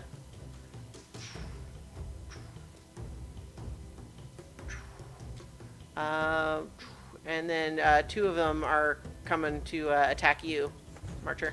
Okay. All right, so first against Lilla, we're getting some spear attacks here. A 9 to hit, a 23 to hit, an 11 to hit, 21 to hit. 2 hits. All right, so that's going to be 7 piercing and 8 piercing, so total of 15 there. 15. Okay. Need to get Lila some armor. Let me Yep. update it on Should have used that bullet hide. yeah.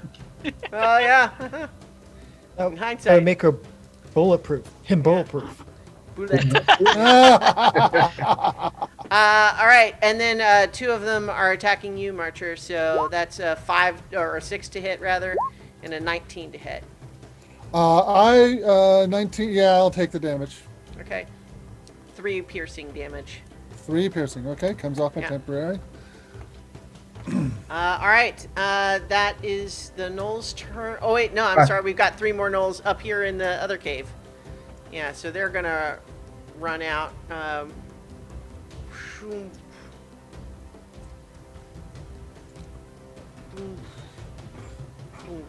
So you're getting one of them's gonna try to bite you, Iggy, for Okay. blowing his buddy's head off, and that's a 20 to hit.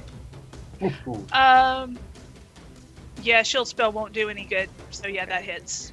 4 piercing damage. Okay, that's not that bad. All right, and then got spear attacks coming. 1 for Aule, 1 for Mara.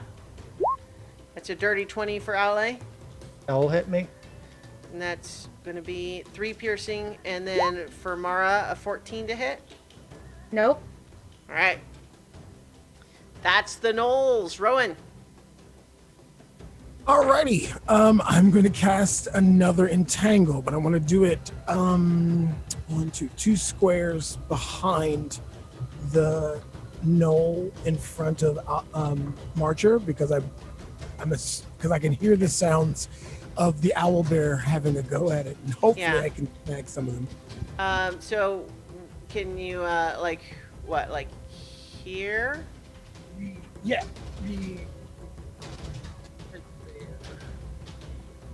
I can't see any further than that, as far as I can go. Well, like you could sort of try to push up past past Marcher if you wanted. If I went here, would that provoke? You wouldn't provoke any opportunity attacks, but you would certainly be in melee range. You would find yourself face to face with a couple of them. But yeah, no opportunity attacks to get there. No, so then I'll move there. And Okay. would hitting that how big? Where would my square be if I hit the center? It's 4 squares by 4 squares. Well, then then I will definitely I'll put it on, center it on that one in the corner, that like L shape of knolls. Okay, kind of like that. Yeah, so that way I can get them all. Okay. So actually, if you're willing to be in it yourself, Fine, I'm not moving anywhere. all right. Well, don't you risk being? He's casting it first and then moving. Oh, okay. All right. So he Yeah, wouldn't that's be- fine. Yeah. Okay. All right. So that's going to be a check for Lila as well. Okay. But Strength. Lila's, yeah. So that's 5 checks for the Knolls. So,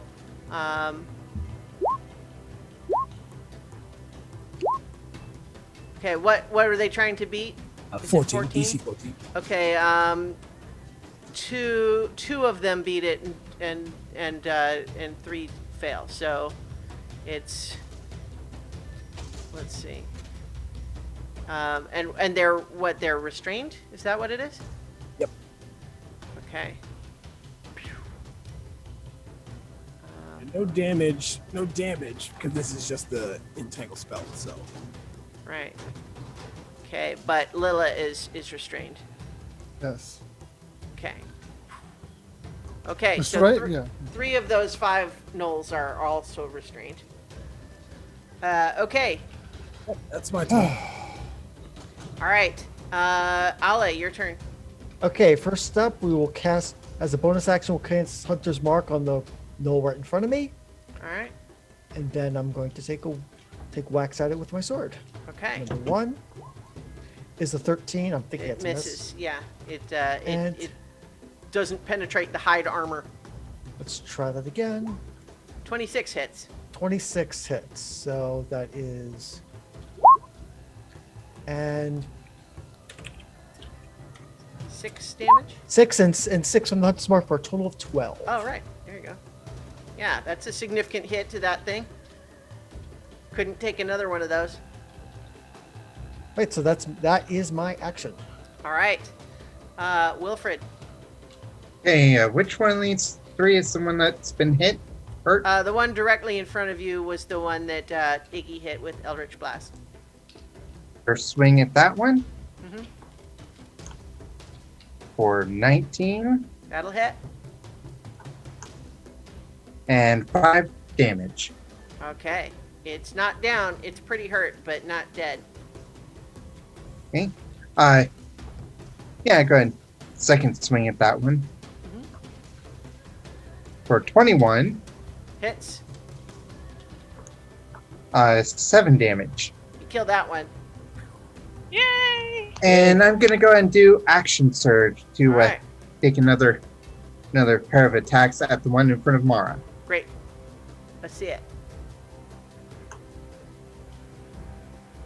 For 9, and second one for 22. So the 9 doesn't hit. 22 does.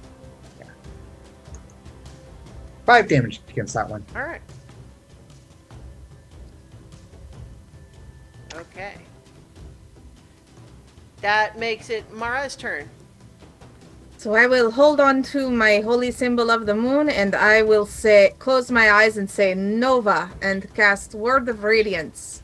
So Okay. they must make the 2 that are in front of me must make Constitution saving throws, DC Okay. 14. All right. I don't know this spell very well, but let's see. So 12 and a 4. So the first one got a 12. Second one got a 14. So the one with the 12 is the only one that will be affected by this. Okay. And so they take 2d6 of Oh. radiant damage. So it's like a little flare of light, Okay. radiant light comes out. All right. So yeah, it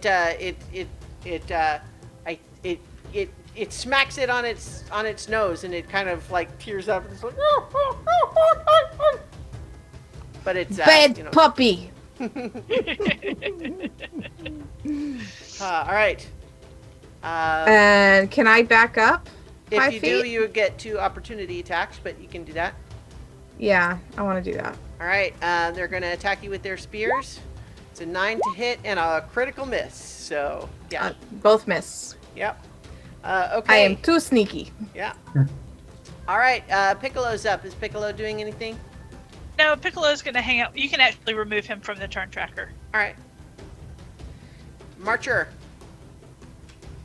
If I try to help help Lila to. Lila free of the entangle, will they get advantage on the advantage I will actually. save? So. I will give you the choice. Either you can make your own check, which if you're successful, Lila doesn't have to make a check, or you can give Lila advantage on their check. I'm going to give Lila advantage. So Okay. basically, I'm just pulling out my hatchet and chopping at the Right. vines to try and. Great. So Try you're and make using your that- action to give Lila advantage on their check to break free of the vines. Yeah. Great. Okay, Iggy, you're up. All right. Well, I've got a nice line of gnolls that I can hit with Mm-hmm. Eldritch Blast. Well, can you though? Well, I'm certainly going to try my hardest. You can certainly try. Yes. So first Results. one That's what I care about. is a 22. That's a good result. Yeah, and this is the one that's in front of Mara. Mm-hmm. For that's only 5. Clearly, I must blast the knoll in front of me. Yes. Clearly, I must blast the knoll in front of me one more time. Mm-hmm. But that one fails. It's Yeah. only an 8.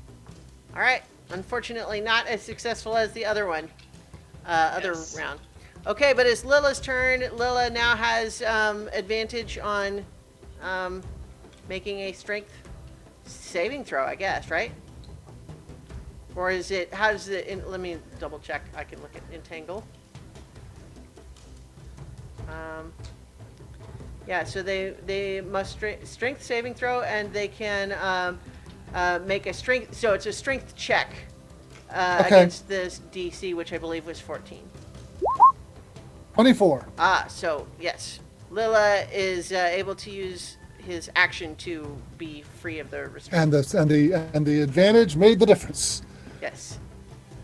Yeah, I Good did thing. not want to be attacked with advantage by all these gnolls. Oh yeah, no, I don't blame you. Wow. Although the ones that are themselves restrained wouldn't have advantage, but you know. Yeah, well, It was a good call. All right, so it is the Knoll's turn now. I think that they actually are kind of like maniacal enough that they do continue just trying to attack. So we're going to have, let's see, 3 of them attacking Lilla, but 2 of them are doing so with disadvantage. So first, with disadvantage is a 12. miss. Yay! Second attack with no disadvantage is 13. That hits. Okay, and that's going to be 9 piercing. Okay.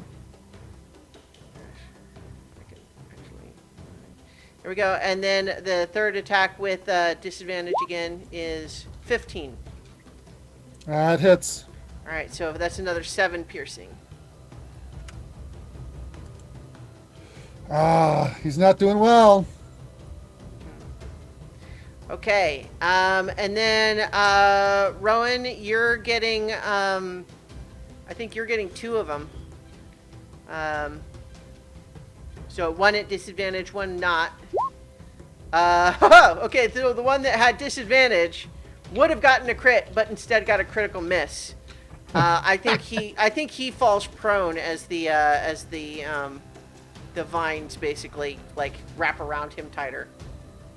Oh, wow. And then the other one attacking not with disadvantage gets a 12, which I don't think hits you. And then 1 attack towards you, Marcher, which is a 21 to hit Yep. for 10 piercing damage. Okay, that blows away the last of my temporary points, Oh boy. and 6 to my regular hit points. All right. So that's the Knolls. Rowan, it's your turn now. You know what? I'm just gonna go ahead and try to shoot these 2 that attacked me, which I know will provoke the one, but the other's prone. So So the I don't firing. So it's a little tricky because firing a ranged weapon against something that's in melee with you wouldn't would normally be disadvantage. But if you're attacking the one that's prone and restrained, that would certainly, basically compensate for that. So it would be a straight attack if you're attacking the prone one. Straight roll. But it doesn't provoke any opportunity attacks. That And Marcher's going to say, Rowan, move away. make room. You mean? Well, I don't want to, I guess, tell you what Marcher means. So then, yeah, I will shoot 1 at the prone and then 1 at the. Well, I'll shoot the prone one first. That's fine. Okay. I'll shoot Yep. both. So just regular attack. And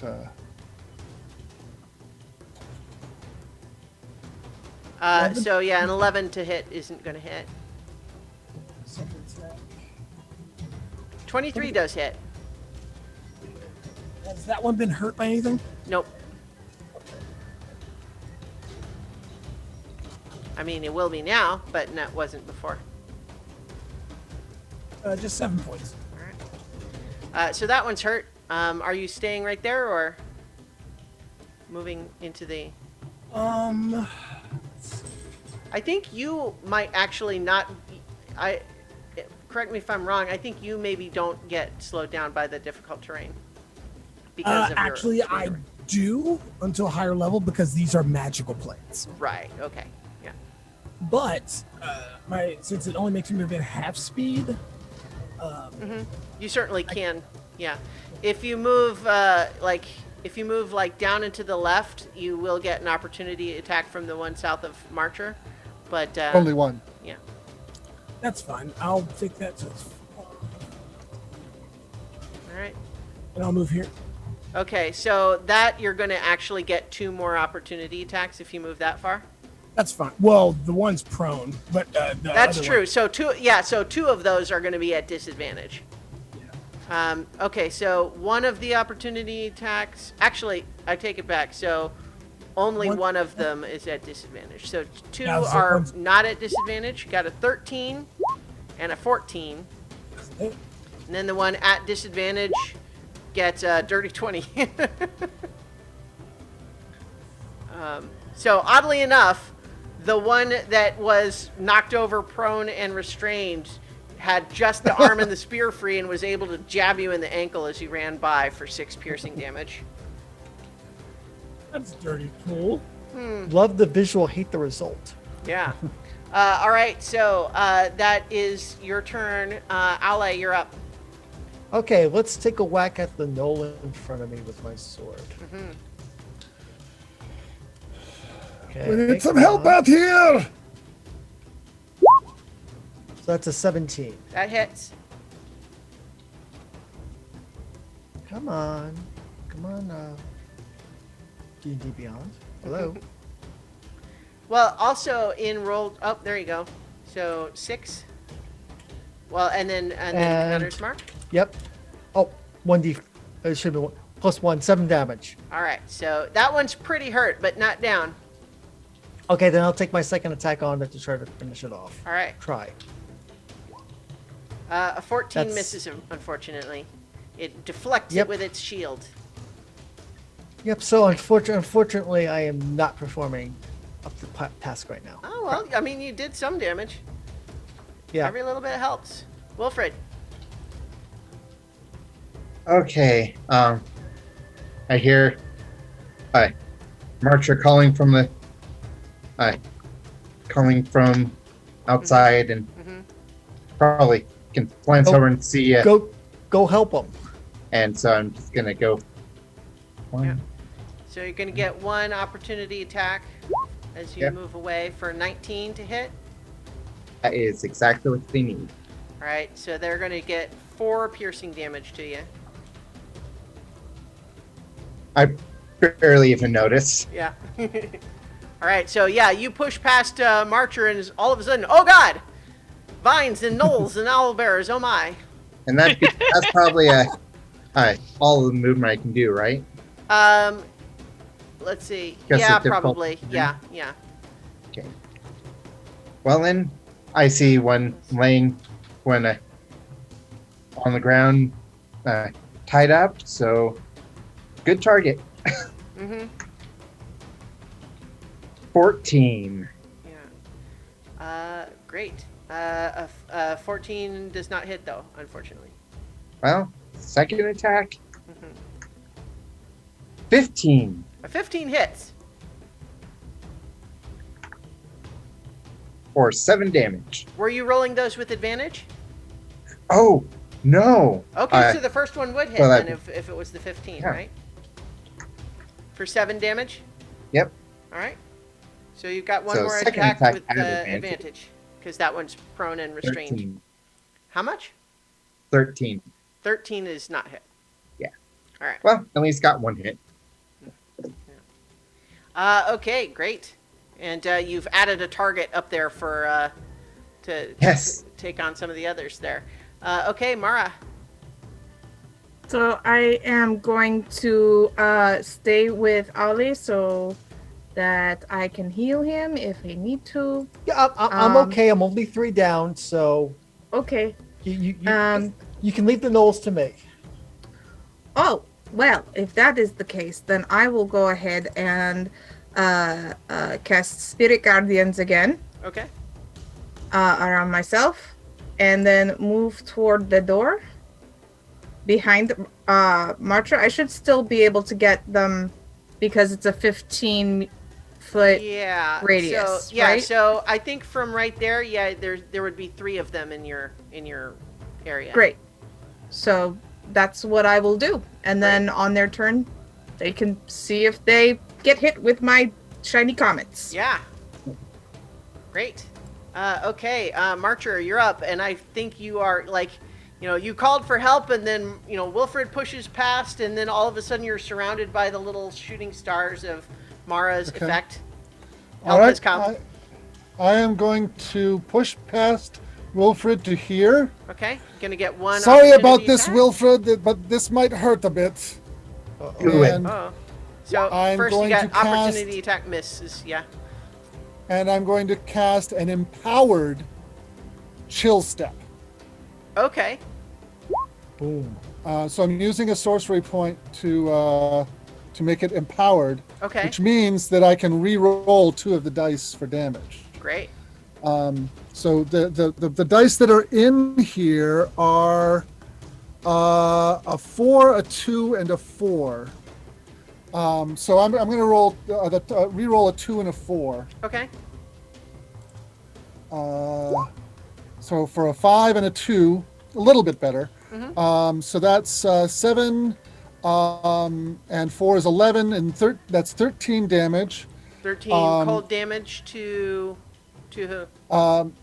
to the 3 that are right around me. Okay. They can get a Constitution save for half damage. Okay, so let's see. The 3 Knolls are going to get a 4, a 5, and a 13. Okay, the save is 13. Okay, so one of them succeeds. The other 2 are going to take 13 cold damage. And I'm going to use it to go there. Okay, that And kills that was my one of bonus them. action. The one that had been on the ground prone in the vines just stops moving. That one's And dead. And then half for the one who succeeded, or no? Half for the one that succeeded, yes. Okay, so that's going to be 6. Okay, and Wilfred has to do that too, right? Yes. I got a mhm. 19. Okay, good. So Okay. just 6 cold damage for you. As Marcher suddenly disappears in a flurry of frozen mist. And the area around me becomes difficult terrain because of icicles, Okay. but it's already difficult terrain anyways. Okay. But Well, you're also in case you that's- realize in as case you that spell appear doesn't there, work. it's like, whoa, you're teetering right on the edge of the crevasse. yeah, well, Yep. I mean, you're fine. You're fine standing where you are, but you can't take a step backwards. I can't paint a circle for my life here. Hold Alt, and you can use the shapes, the draw shape, and then hold Alt.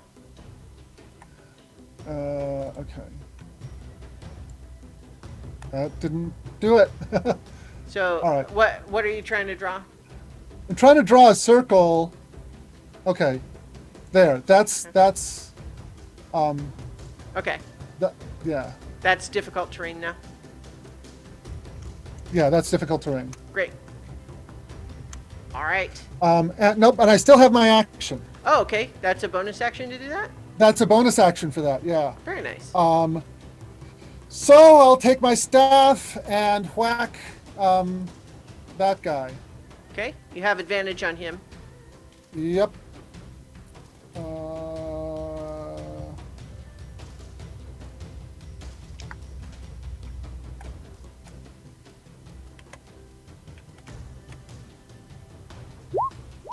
Oh, I got a there's critical crit. on the first Yeah. roll. So Yeah.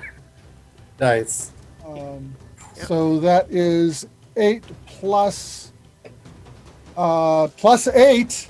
Nice. So 16 damage on that guy. Yeah, you clock him, and like his eyes just roll back in his head, and he stops moving. He's dead. Okay.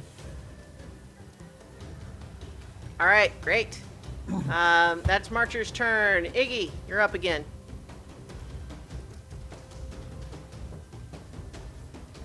Oh, Iggy, you're muted, maybe. Lee, I we don't know. hear you. Yep. Oh, there you go. Yep. All right, I know. all right. I know. I just have way too many windows up. Mm-hmm. Okay, so let me see if I can get this guy out of here finally. Mm-hmm. All right. Eldritch Blast, which is not going to hit, is a 14. Mm-hmm. Oh, and that one was Yeah. fail too as well. Just misses, yeah. Yeah. Okay. All right. Lila's turn. No longer restrained by the vines. Lilla will attack the restrained one at the north side there. Sounds like a good plan to me. Let's see.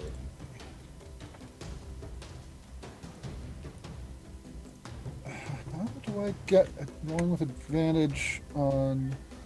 I mean, just roll twice if you need to. Yeah, okay. 17 for 10 piercing. All right. And then 25 for 17 slashing. Oh, yeah. So, does Lila, like, preserve him presently, or does he tumble off the edge of the crevasse as he dies? Lila doesn't care about what kind of meat it is. Mm-hmm. So, keeping Yeah. it then. So I imagine that Pulling Lila him to actually the could ground, keep it- like, pawing down and, like, smashing him into the snow so he'll stay right there. grabs him with one claw and then rips him in half with her beak. Ah! Yeah, that one's dead. Great. Okay. All right, so it is now the Knoll's turn. The one that is right next to the one that just got mauled by Lila is going to attack Lila. Gets a 12 to hit. Nope. Nope. There's two down there by you, Wilfred, that are going to attack you with their spears. One gets a crit. Yep.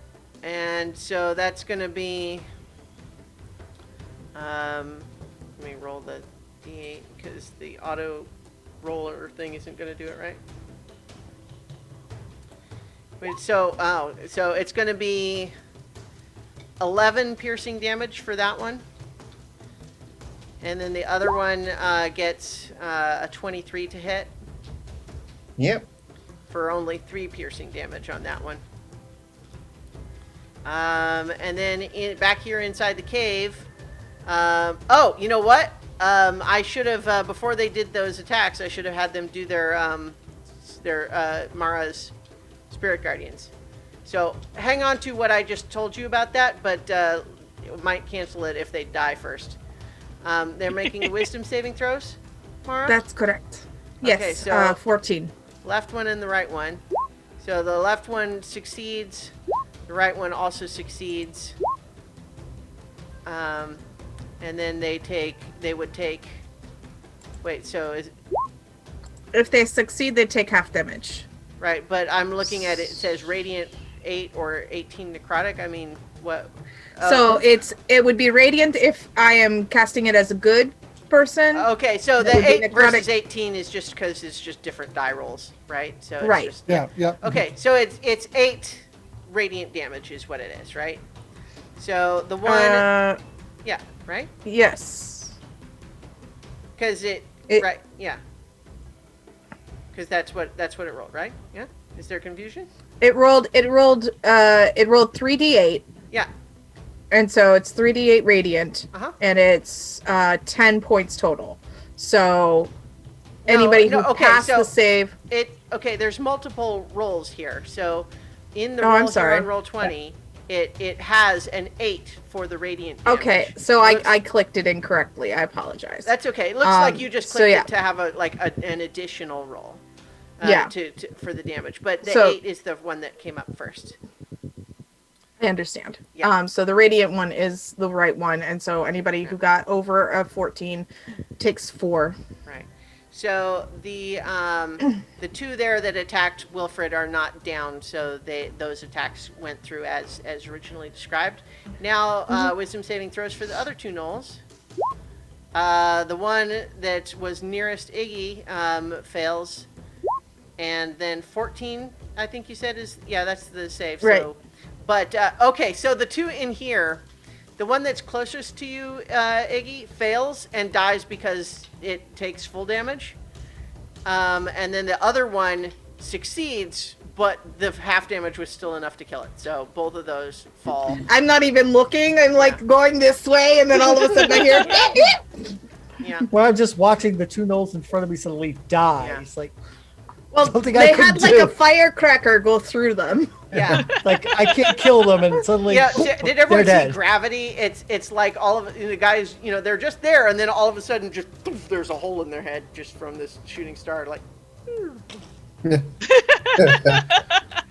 all right, so those are dead, and so they're not going to attack anybody because they're dead now. All right, okay, so that's all the gnolls. So Rowan, you're up. There's still 3 active combatants out there where you are. And Wilfred would say, "Protect Lilla." So yeah, I'll take two. I'll take 2 sharpshooter shots. One at the one in front of Lilla, and the one in front of Wilfred. Great.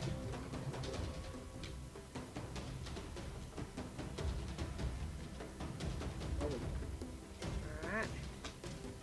Let's see some dice.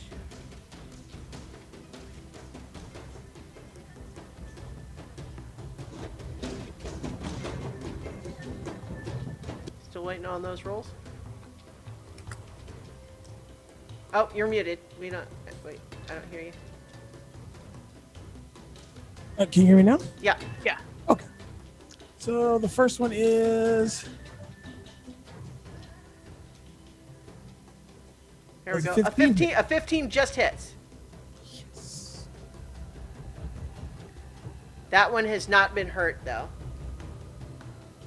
Aha! All right. So 12 points. Okay, so it's not dead, but still a pretty significant hit for it. The second one for the one in front of Wilfred. Yep. That's 9. Yeah, that's not going to hit, unfortunately. All right. Okay, Ale, your turn. All the gnolls that you were fighting are dead now, and you're surrounded by little shooting stars. Yeah, this is a rather surreal experience, but there's fighting bloodshed outside. Yeah, so you let's hear go. conflict still outside, so yeah. So let's go do that. So 5, 10, 15, 20. I got 2 gnolls right here, don't I? Yep. Okay, so as a bonus action, I will put my hunter's mark on this one, Gotcha. and we'll take a swing at it and see what happens. Okay. 22 That's hits? a 22. Yeah.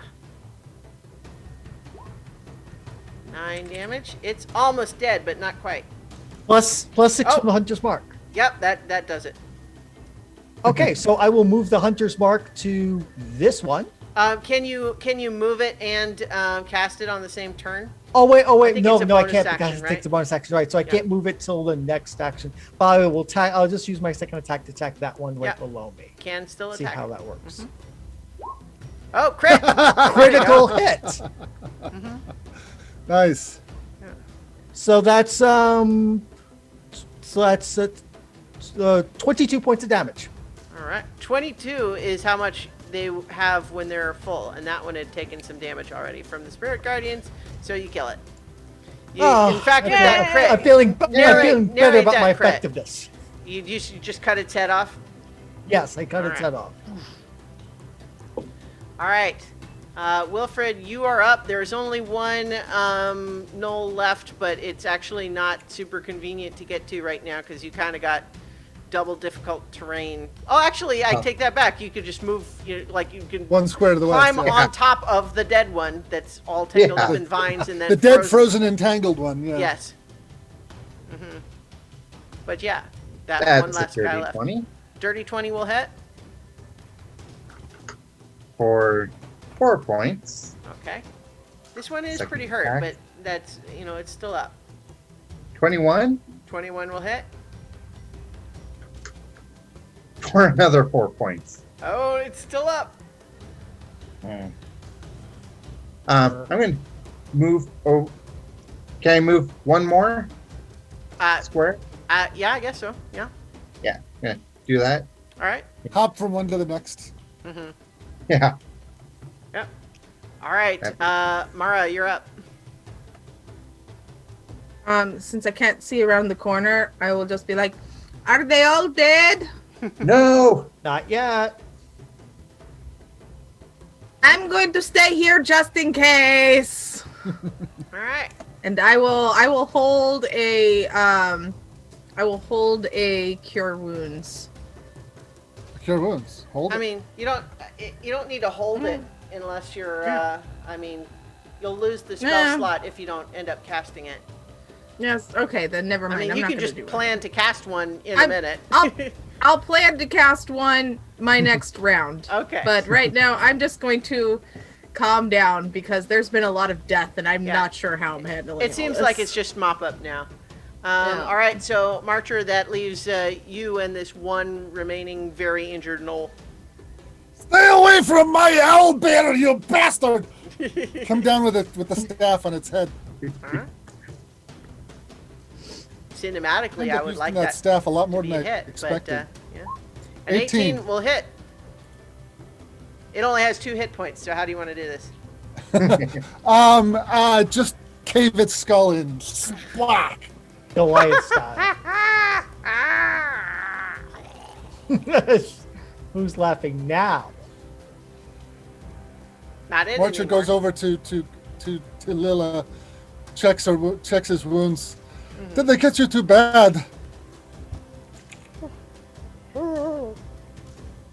Looks like this one wasn't fun, and in fact, actually, it kind of sniffs at the Knolls, and then kind of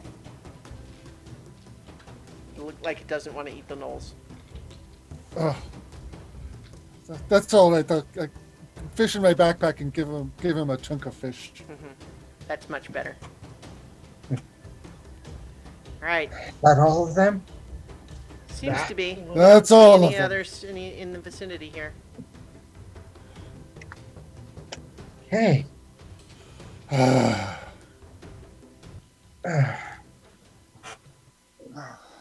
So is it All right, worth who the needs- 4 gold pieces?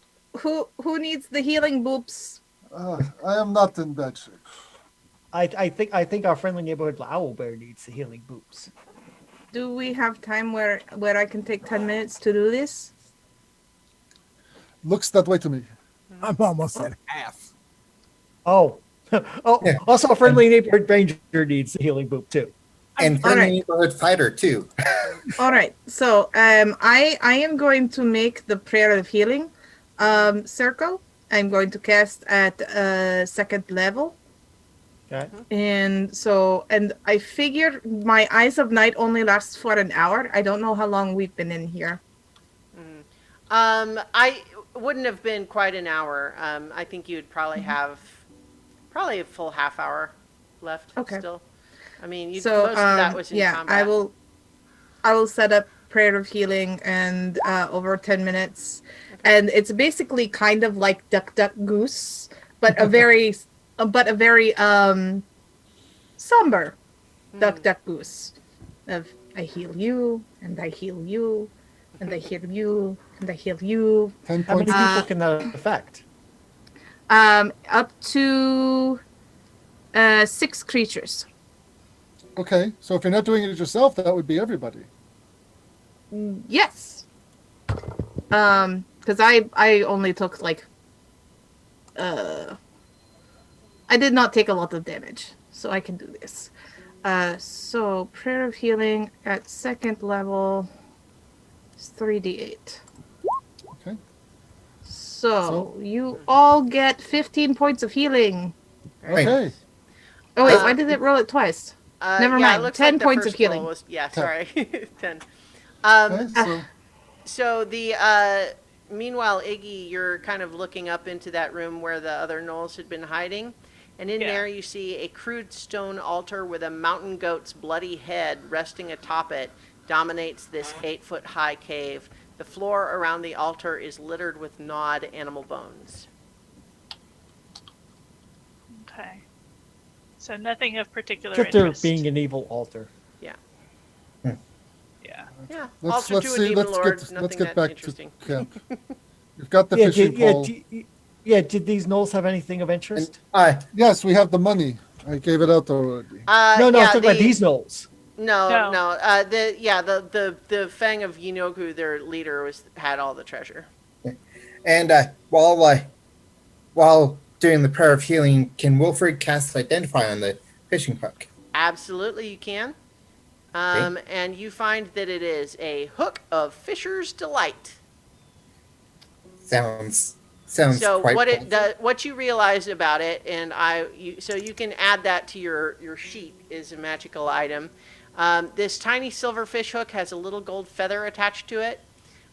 You have to have it attached to the end of a fishing rod and immerse it in enough water to fill at least a 10-foot cube. And at the end of each uninterrupted hour of immersion, you roll a d6. If you get a 6, then you catch a fish, and there are different magical properties the fish might have. Well, that sounds like Wow. fun. Okay. That might be I- useful for I- keeping Lila fed. Yes, and yes. Without having to spend all of our gold on Does Wilfred have haunches to of meat. attune? Does Wilfred have to attune to it? No attunement required. But we do need to return this to the rightful owners. Well, Yeah. what you Eventually. recall hearing is that the person who owned it was killed and the fish hook stolen.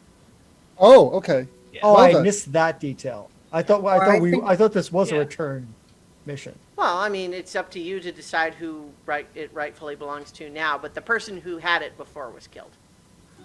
Perhaps we Well, shall use it for a while and then find out who the deceased's heirs are. Yeah. Did we hear what town they were in? East Haven. East Haven? Okay. I believe that's right. Yeah. Yeah. Okay. So Too yeah, bad we next do time not have an ice drill. Yeah. There was a fisherwoman named Nabira Moorskull who lived in East Haven, and that's who had it before. You know, I tend to not be patient enough to really do fishing, so I'll let someone else keep hold of that one. I'm going to move you over to the Icewind Dale map, just because you're probably seems like leaving the actual crevasse behind. What was that, Jason?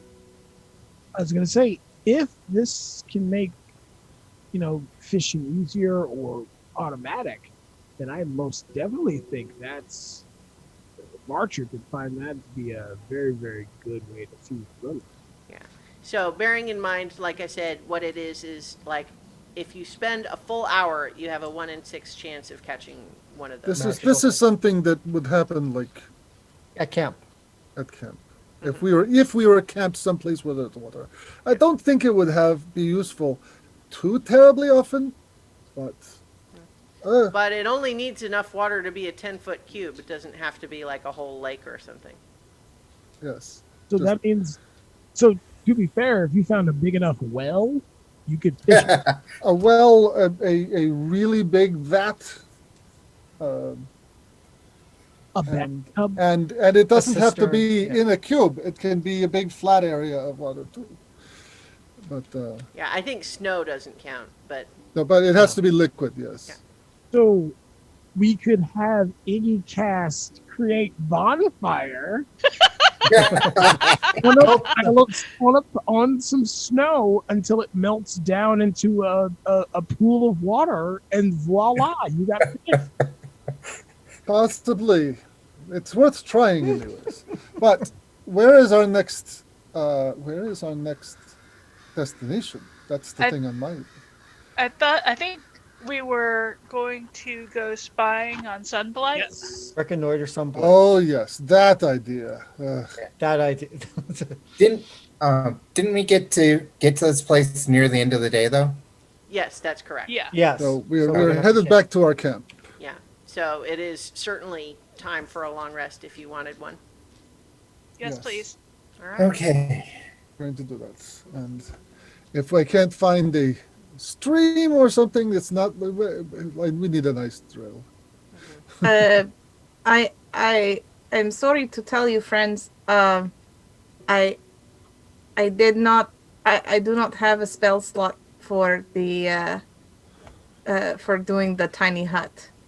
But I believe that's not our only source of that spell. True, but you know, Uh-huh. it's okay. We could make some snow caves and save that because I don't We can rough it. Yeah. Yeah. We've done it before. listen. We're not pampered. We're not bougie adventurers. Okay? I need Yeah. Fuzzy adventurers. I need. love I it. what I really need is like a Winnebago with chains on the tires. Maybe some satellite TV reception. Yeah, I only have 2 uses of my gift remaining, and I haven't had time to make it permanent. You know, put in my little book. So All right. Then we do it the hard way. That's fine. Lila and I will take the last watch as usual. I will take middle watch. I'll go ahead and do first. So each of you, as you do your watches, I feel free to have any conversations you like, but it's going to be an uneventful evening otherwise. You get the impression that other things stayed away from where all the Knolls were.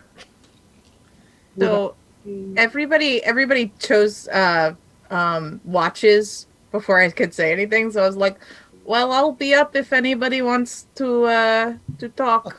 Yes. Well, I mean, having more than one person on a watch is definitely a good thing. Oh yeah. Yeah. yeah. So you just pick the watch where you're sleeping, and you can be up with the other two. You only need 4 hours, right? Yeah. So Yes. pick the watch you want to sleep in, and talk with. I would like to sleep early. That way, if anything happens, I can heal people. That's a reasonable answer. Good. Ollie can tell you more of his adventures because he's got a ton. During my watch, would I have time to play with the rifle parts? Sure. Want to make another intelligence check to figure those out? Hopefully, let's it. Oh, crit! You Nice! finally understand the trick. They need to. It has this weird little twist before the parts slide together and then Oh, now you get it. So you definitely know now how to retrieve the power cell from like the ones that were partially disconnected and how to like swap them out, so that you can reload now the pistols or the rifles with the spare power cells you have. Awesome. So that means I have 3 power cells because there's 3 disassembled, and I have the rifle that I've shot once. Nice. Yeah. Well done. Figured it out. And Maybe the brain slug helps. Yeah, maybe. Yeah. My lucky brain slug. Question about scribing spells. Does that take can that be done in sections?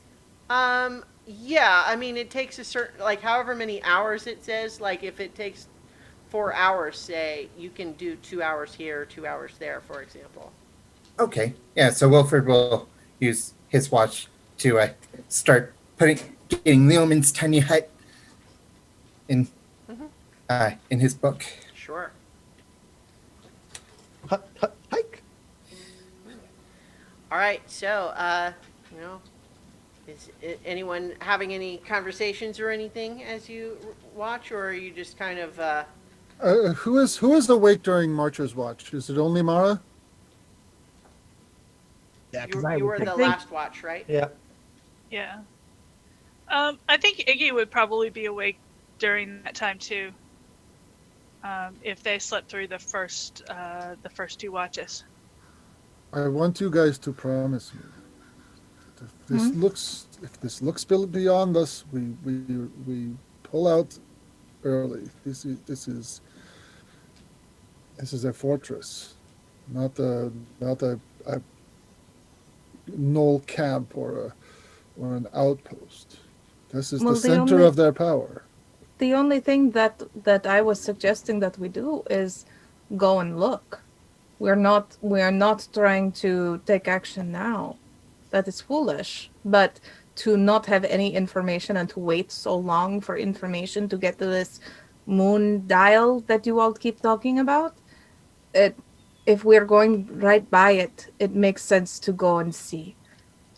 Not right by it, but we are closer to it than we have been in quite a while. So. Yeah, I'm concerned about the number of Duragar that'll be there. I don't know if We one don't little have to party, get very close. Yeah, I don't know that one little party could actually make a push in there right now. All right. But we'll see. Yeah, but no, I'm definitely not for. But We I won't worry know about this time. anything until we see, but I will advocate for not doing anything very dumb. I worry about the paladin. Well, he is not what you call, Well, think about it this way: the Duragar are separate from the Frostmaiden, so Outlay will. And they named their fortress Sunlight? Are you positive about that? No, I'm not. But as far as we know, right at this point, they aren't associated with the Frostmaiden. And if they're not associated that we know of for the Frostmaiden, then Outlay will not go off half-cocked. Cut All to right. Outlay the Dragonborn snoring.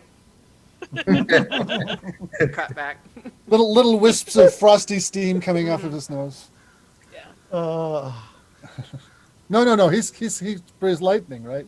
So No, he's Frost. Okay, yeah. I just haven't Yeah. used that too often because we've been fighting monsters resistant to cold too much. I should have used it against the gnolls. Yeah, it would have been good against the Knolls. But, Yeah, but we're fighting so many cold resistant monsters. I kept Yeah. not using it, and I should. yeah. It's a good Anyways, yeah. So, all right. Well, How is the plant growing? plant. Yeah, the Plant in plant your that you have pocket. under your arm.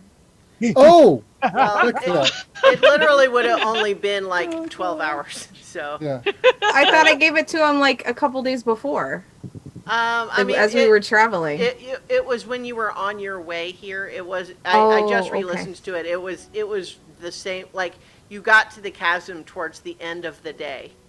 Gotcha. Okay, so Yeah. never mind. Never mind that. So I still think it's rather it hasn't silly. been long enough for anything to happen yet, but you wouldn't have expected it to. It's just too soon. So this is a question. Because I'm not a rogue, how difficult would it be to try to figure out the natural, like, whatever herbs or plants I could scavenge with nature and survival to make the equivalent of wyvern poison? Oh, I think that you would find it extremely difficult to make wyvern poison specifically without a wyvern. Yeah. But Well, I mean but- something comparable. Sure. I mean, it's theoretically possible to make like basic poison, which but that requires things like alchemist's tools and stuff like that, Okay. or a poisoner's kit. Okay. But that's something that could conceivably be purchased. Alrighty. Okay.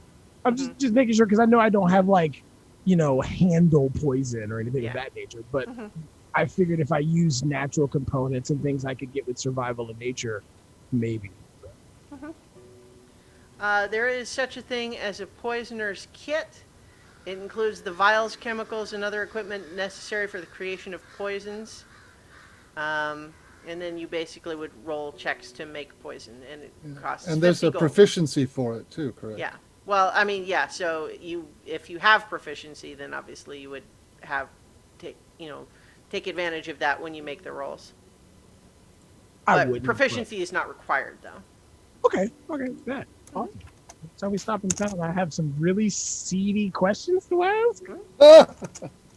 Well, I feel like there are probably, I mean, like, poison is not necessarily something automatically sinister in a place like this where there's all sorts of, wild hazards.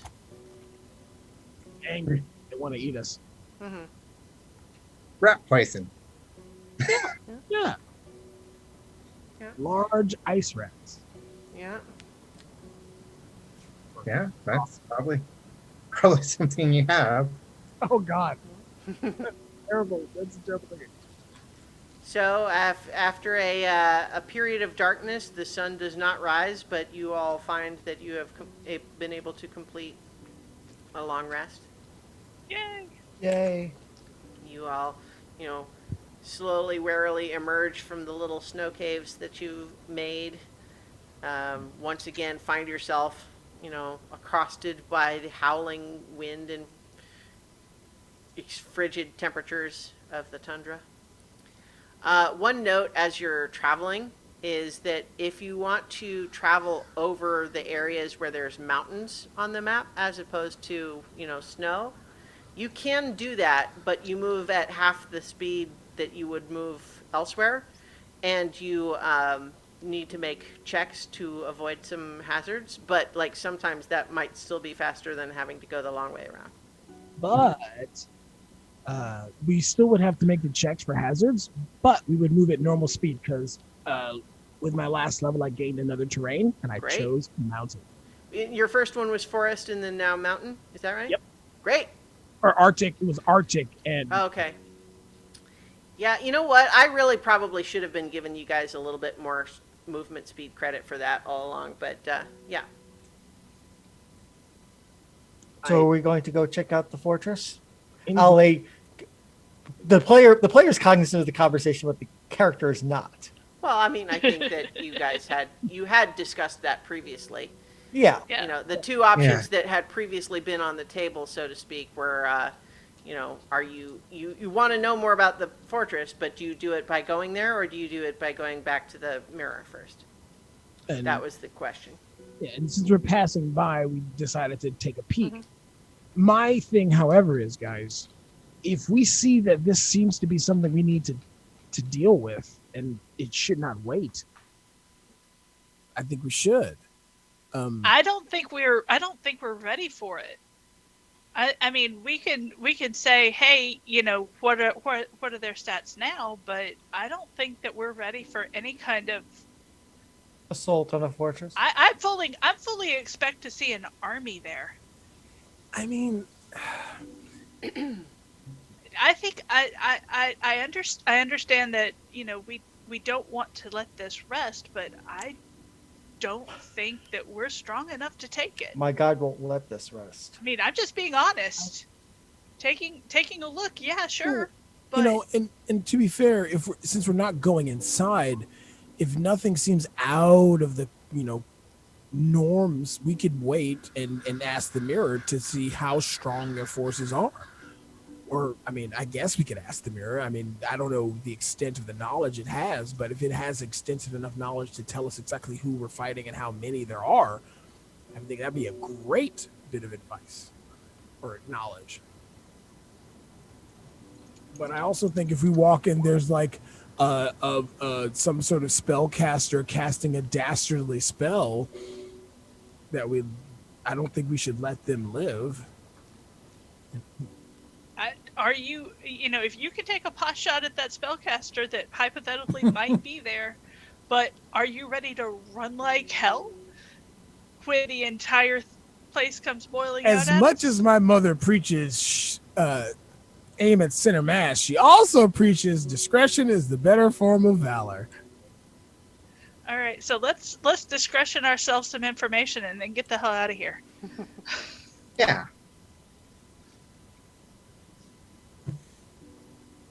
So, So towards Sunblight.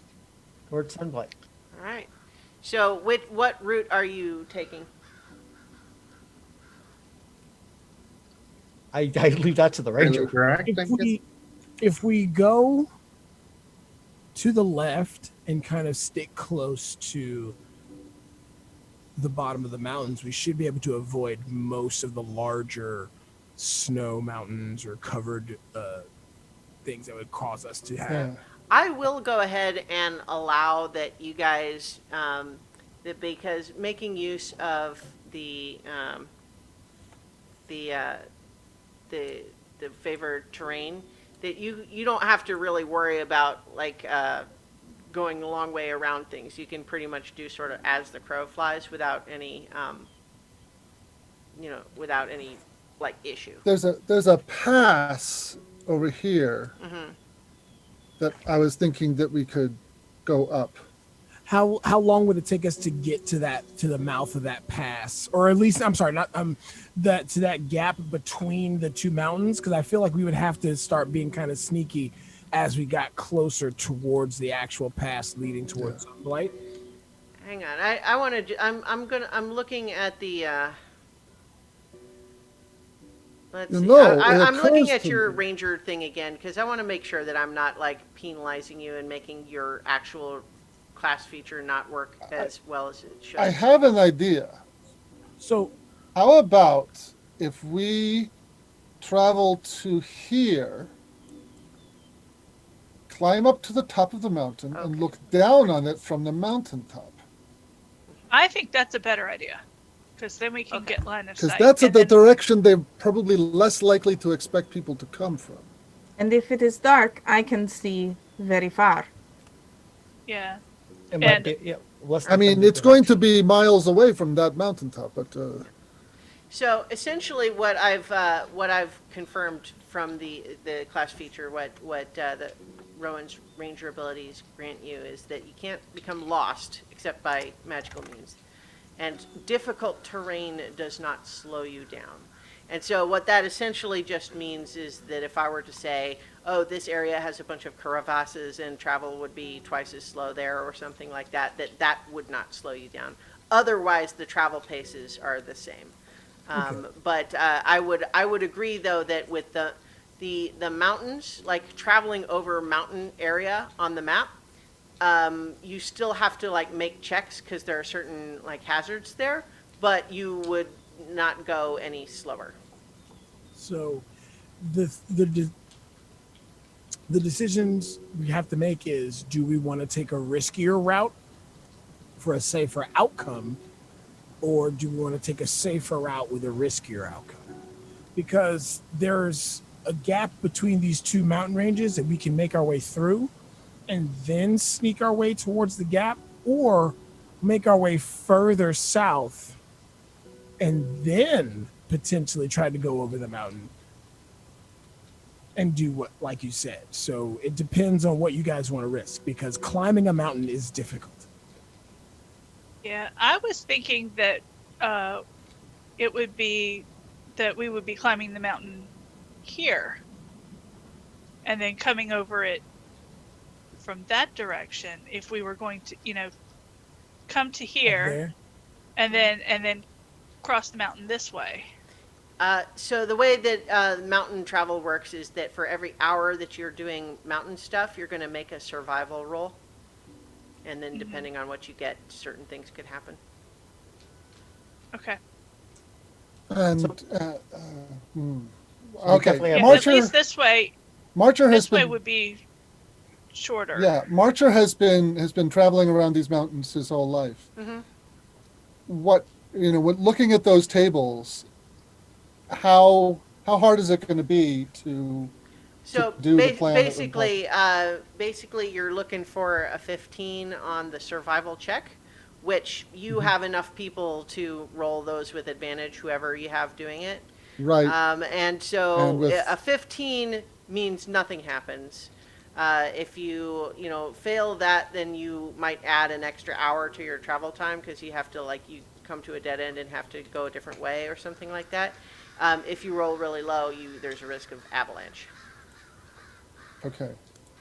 So as long as we're not making, just going through mountains as our standard route, then probably not terribly risky, but we wouldn't want to do it except for a good reason. So yeah, I'm definitely thinking come at it from above. And we're less likely to come across their patrols and And if I see less any, likely to be noticed. and if I see any targets that would be of value if they no longer breathe, I can take shots at them. Don't go in there planning to do that. Because then you'll give away, because I mean, if you don't do that and we need to come back, then hey, we've got this really nice entry point that they don't know about. If you do that, then they'll know, oh hey, people are coming at us over the mountains. So The thing about it is, we don't know how long they've been setting this up. I mean, given enough time, no one is dumb enough to be like, no one's gonna climb over the mountain. Like, given enough time. And if they're really hell-bent on destroying 10 towns, from what we've seen that's true, they might have plans upon plans upon plans. And that's not even considering what weapons they would have. right, so let's not give away the game just yet. Yeah. Go in with as little sign that we were there as possible. Yeah. And so going over the mountain, how close will we have to get to actually see anything useful? Well, we won't know till we get there. Because I mean, like if it's like a dwarven fortress, chances are there's very little that's actually above ground. Fair point. They might have. It might be mostly underground, but if they have lots above You do recall ground, the that's a outpost sign. that you previously explored was mostly hidden in the mountains with only just the front of it exposed. Yes, but we can look around for the various kinds of. We can Scout look out around. where the entrances are. And Yes, that's. if there are outposts, if they have covered this northern route, etc., etc. We have been talking about this. State of their preparation. So I think Iggy's vector. Okay, Ali wouldn't say the word vector, but Paul would. Vector of going over the mountain from the north seems the most rational choice. Since we have a ranger who's skilled in mountains, that's the most least defense. I think so. Yes. Going right up that pass is just a good way to get us killed if we go up this way. That's just getting shot at. Either of these two ways seems like the ways that they would expect people to come, and they would have patrols and things. That's what I would expect. Patrols and outposts and lots of crossbows at us. Yeah. Okay, so let's go over the mountain. So you're heading towards this northmost of the blue boxes? Yeah. Alright. I think that's the plan. That's the plan, everyone? Yep. Yes. All right, so you got a couple of days over tundra to get there, because it's 12 miles thereabout. Mm-hmm. And so recall that you're going approximately, so let's see, 10 is like 11 miles to the base of the mountains there, and not including that you're cutting over a little area there, but you're going half mile per hour. So depending on whether you guys want to do a long day, you're going to have 2 to 3 days to get there. I don't want to do long days. Yeah. Okay. Especially if the bug out afterwards. How many days until the full moon? It is currently, have the calendar up here. It is 4 days until full. Yeah. But remember, You We're basically Mara had might just be able enough to- time to get there by the full moon if you went straight back to Lonelywood. Okay. Mara Right. might remove the need for us to be there exactly on the full moon with Mara's magic. Yeah, I mean, you literally know that's how the other druids did it. Right. So- Right. Okay. So So that can wait. All right, so your first day's trek would get you to about here. It is a relatively uneventful day. You all kind of make your way across. You go up the hills a little bit and then down the hills a little bit, back onto the flat, and you're headed that way. And getting set up to make camp for tonight. Are you using the hut? Yes. All right. And thank you, Mara. with the how long are the watch shifts? Well, I mean, you guys tell me what you're doing. I mean, if we do 3 shifts. I mean, you guys tell me how, it's as long as you are Yeah, all if we're given your own taking aid. 12 hours for it, Mhm. with 2 hours in the morning to break camp and 2 hours in the afternoon to take it down, and then 4 hours each. Okay. Yeah. So this night, I will be able to Wilfred will finish getting Wheelman's tiny hut in his book. Okay, are you doing Okay. that on your watch, though? Yeah. Okay, I'm Yeah. just Well, that saying, means like, you're not paying. And You're not basically, Somebody helping- better be able to watch with you. yeah, Yeah. which is fine. Um, I'm just saying you're not really helping with the watch if you're doing Yeah. that. Iggy will stay up with Wilfred. One thing that I'll mention, just as far as the calendar is concerned, Mara, is that you are coming up on the full moon 3 days away now.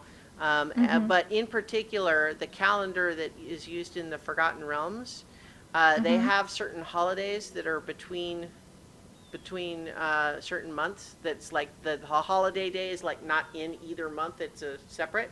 But the one that's coming up at the end of this month is Feast of the Moon, which is one of your Saluna's like big holidays. Yes. I will have to look that up because I don't know what I would be doing to prepare for that. Okay, well here, If you send me a link, I will look it up. yeah, here. So the Feast of the Moon, as nights lengthen and winter winds begin to approach, haha. The Feast of the Moon is the time when people celebrate their ancestors and their honored dead. During festivals on this day, people gather to share stories and legends, offer prayers for the fallen, and prepare for the coming cold. That's how it's So- traditionally celebrated. So during their treks, if Mara sees any berries or anything that she knows is edible, she will be gathering them as they go, trying not to hinder anyone. And that is part of her preparation. And she has a journal that she has been writing in every night when it gets quiet on the watch.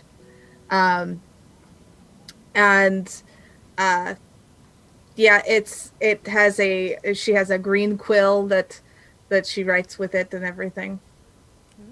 Hint, hint, I have a live journal. But so I'm taking notes and things and not hiding it from anybody, but just that's one of the things that Mara does when she's not in a trance.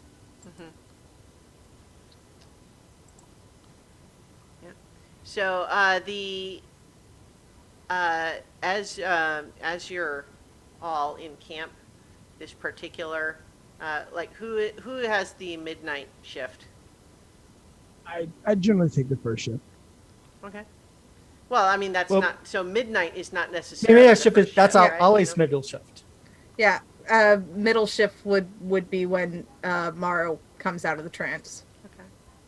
So whoever is out there, like who's like actually watching when it's midnight and the the aurora of the Arl's That would everlasting be rhyme is ally being. because that's the sign of the enemy.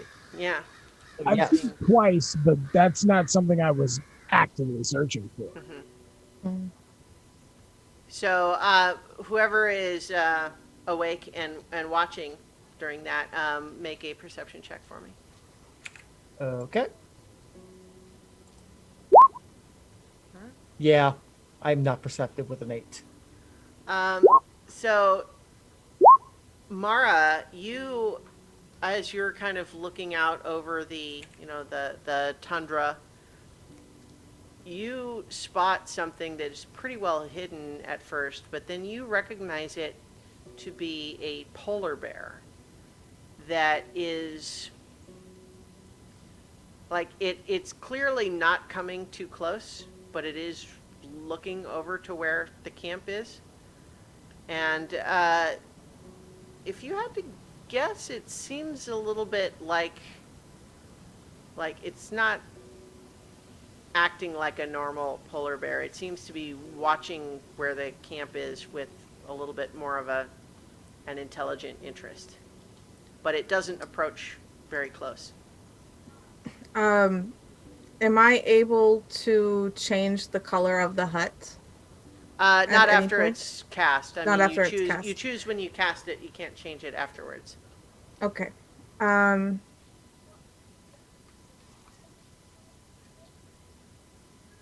So it's not like very close, yeah? I mean, no. In fact, it's staying well away. It looks like it is trying not to be spotted by you, and it's not coming any closer than it feels like it. Like like it's curious, but it's curious in the way that like an animal wouldn't be this curious and still keep distance. You know what I mean? So I'm going to try something. Okay. I am going to try sending Okay. on the bear. Okay. Sending or message? Message message doesn't have as far of a Okay. reach. What is the message range? 120 Uh, feet. yeah. Okay, I'll 120 say feet. it's. I think you. It's just within that range. We'll say. Okay.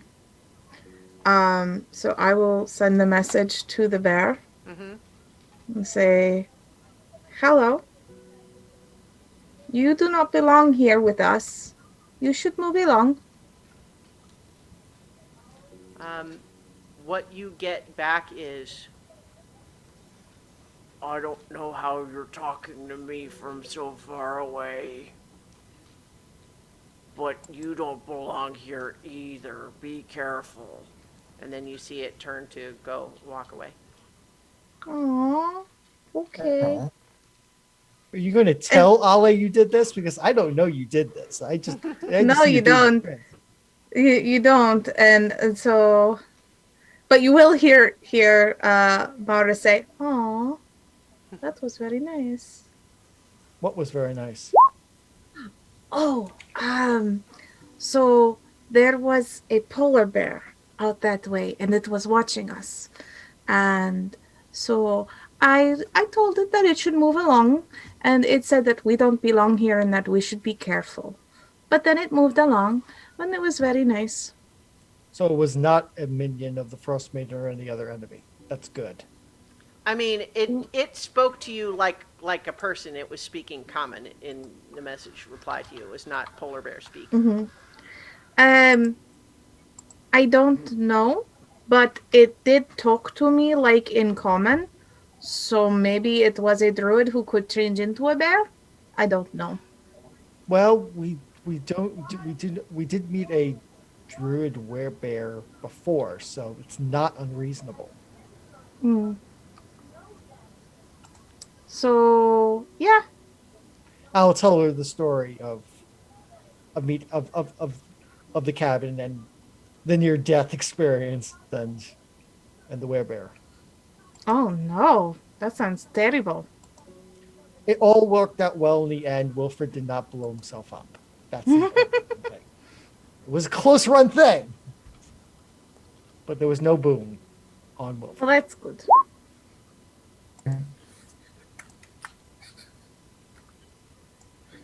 He's a good kid. I shouldn't tell his own story, but he wanted to be a magician and wound up being a sword swinger. But you could see his fascination with magic. I see it every time he looks at you. Oh, really? Yes, it is clear in my. I may not be the brightest bulb in Faerun, but I could see that he's fascinated by your magic. He does not talk to me, so I think he might be afraid of me. Fear's not the right word. I don't think he's intimidated, but I think he's just like tongue tied. Well, why would anyone be tongue-tied? This sounds very unpleasant. Because you're an elf and you do magic and you're this and that. I mean that's kind of like that's kind of like the things he likes, you know. I know we talked about your people, you know, you pair off and stuff, but you know most people on the surface here don't do that, so we're not no Well, arranged marriages. I thought we were talking about two different things. You're No. talking about pairing off. Like, I know that that's not how it works here, and it's one of the reasons I left. But you know, Matchmaker, make me a match. I do not want to be. I do not want to have a match made. No. I'm joking. I all I know about this romance is what I read and what I see in other people. Like, it is very sweet that Marcher thinks of his lady friend, and like all the time, even when we're walking and fighting things, it's very sweet. It is.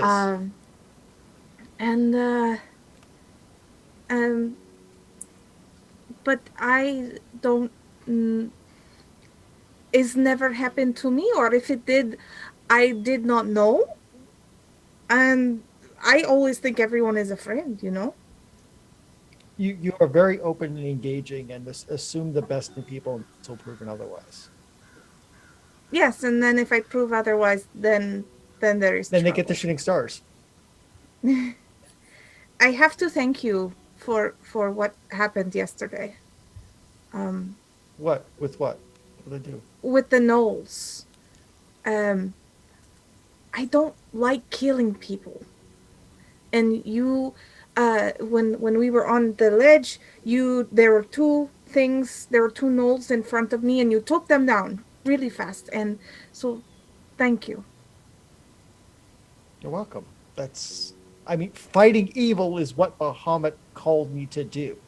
It wasn't even what I was born to do. I was born to probably play the drums and do music in my village, but Bahamut had other ideas.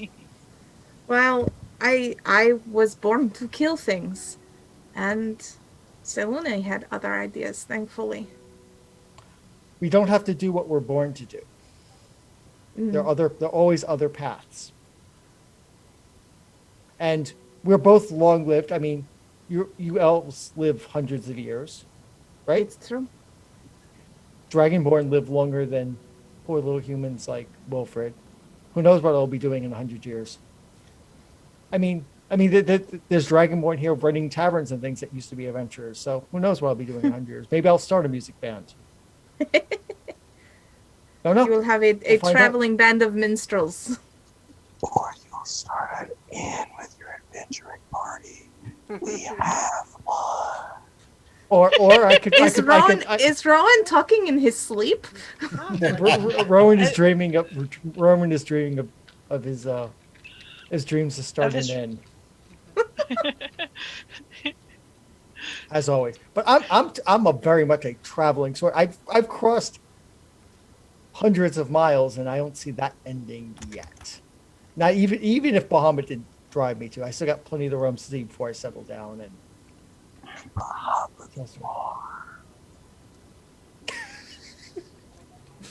I don't know what he's saying anymore. I think that's His face is in deliberate. The Hobbit his face bar. is in his arm like so. Hobbit bar. Oh, that's what I said. But I hope you get to. For me, it is. Um, I You're have far one away. thing I have to do.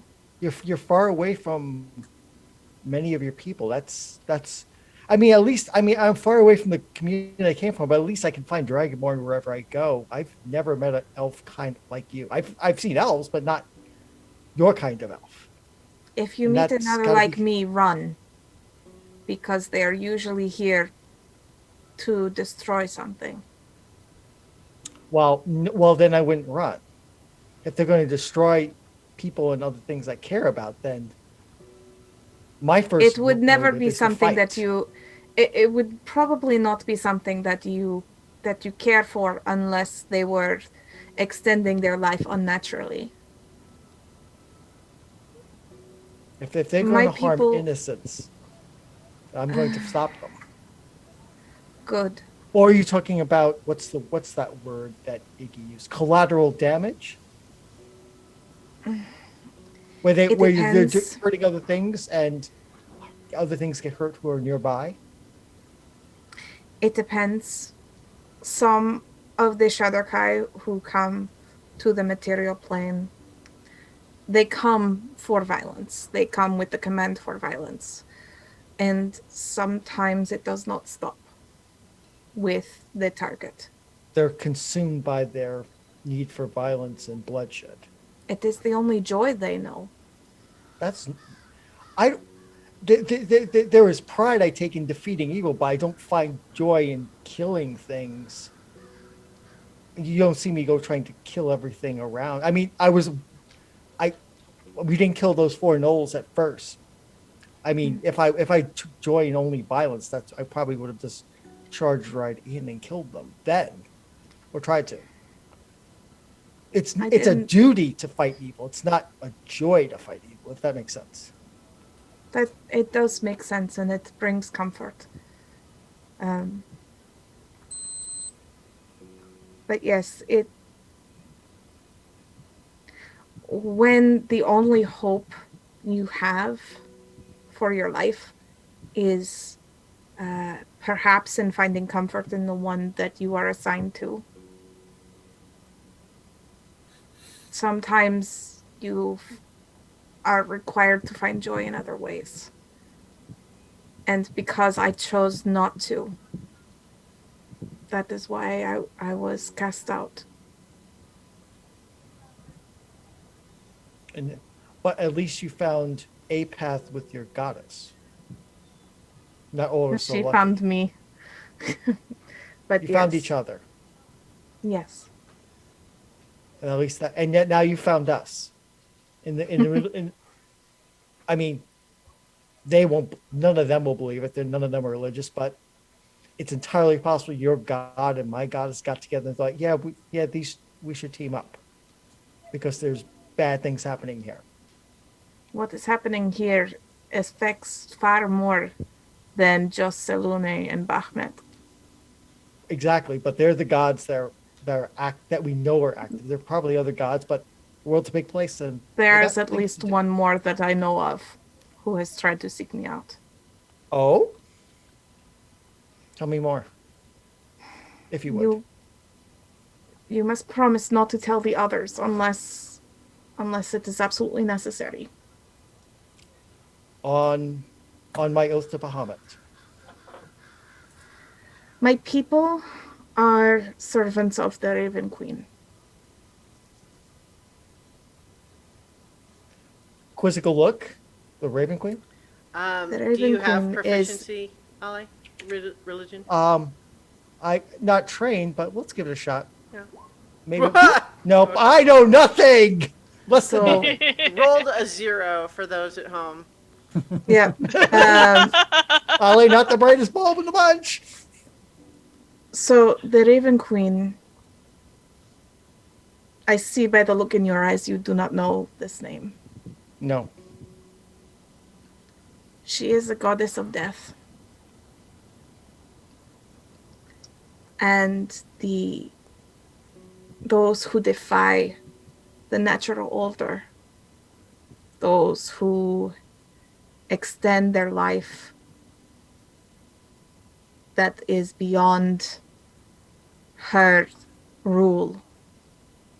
She sends the Shadar-kai as her eyes, her ears, and her weapons to find them and bring them to her.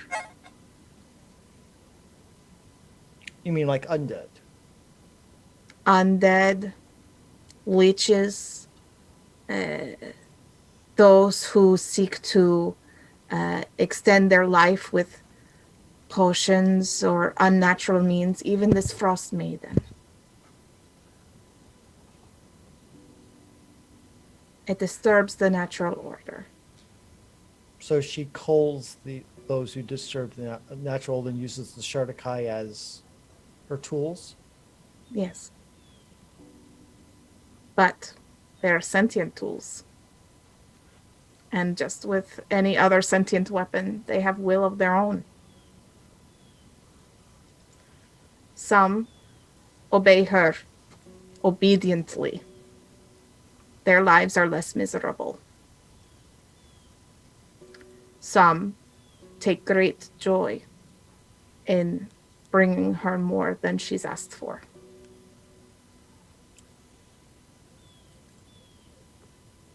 She is indifferent to this enthusiasm.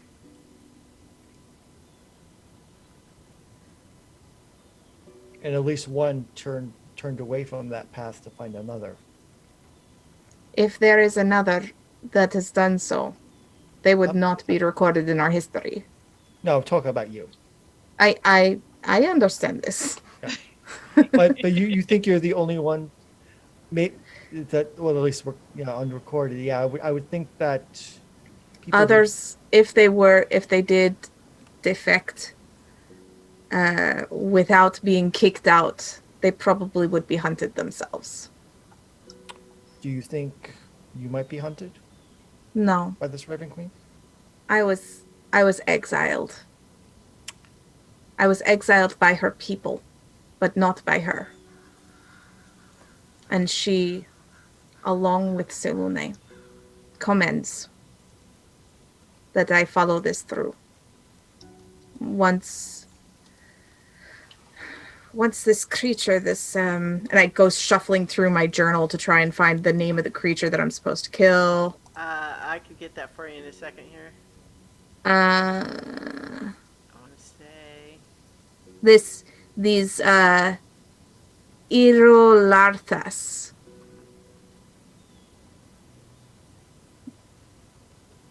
Once that is destroyed, then I am free of her. Well, then we'll have to see about doing that then. Because no one should be in chains, even invisible ones. I agree. And we'll have to make sure we get those chains. But I will not mention this or the Raven Queen until you want to speak of it to the others. I appreciate that. And if Besides, you notice I'm that the anyone dumb else is liking me, like you say, maybe Wilfred does, please tell me, because I won't know. I know how other people feel about themselves in situations, but I can't tell what they feel for me. I always think everybody's just friendly. Well, our Goliath has a sweetheart. Our Ranger, I'm not sure.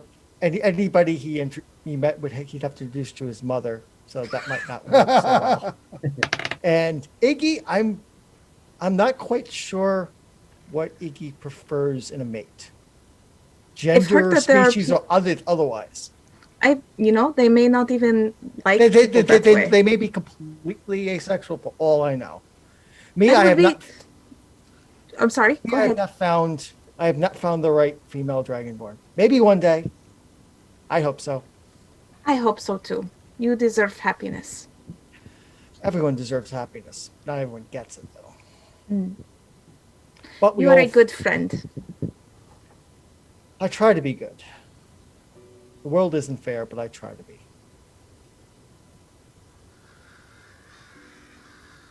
You should get some rest. Yeah, it's about time to wake up third watch. The owl bear, and the Goliath. It's time to wake them up.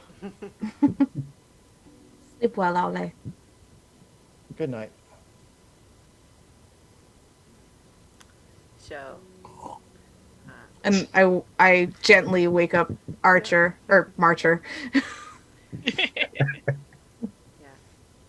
All of a sudden, he starts yelling about Lana. Ah. All right. Anything interesting happen? There was a polar bear. I suppose you destroyed it with ease. No, I just told it that we had nothing for it, and it said, "Okay, be careful." Aha. All right. Well, that's good to hear. Yes. So nothing in particular of note occurs during the third watch.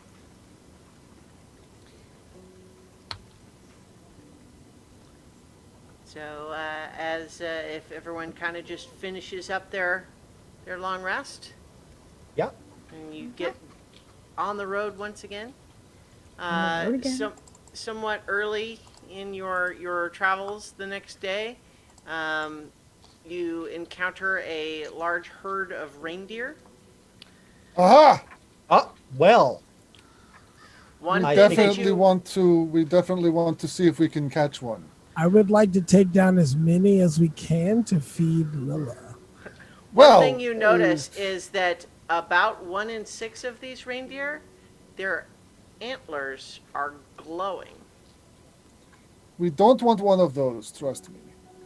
What are Can- those?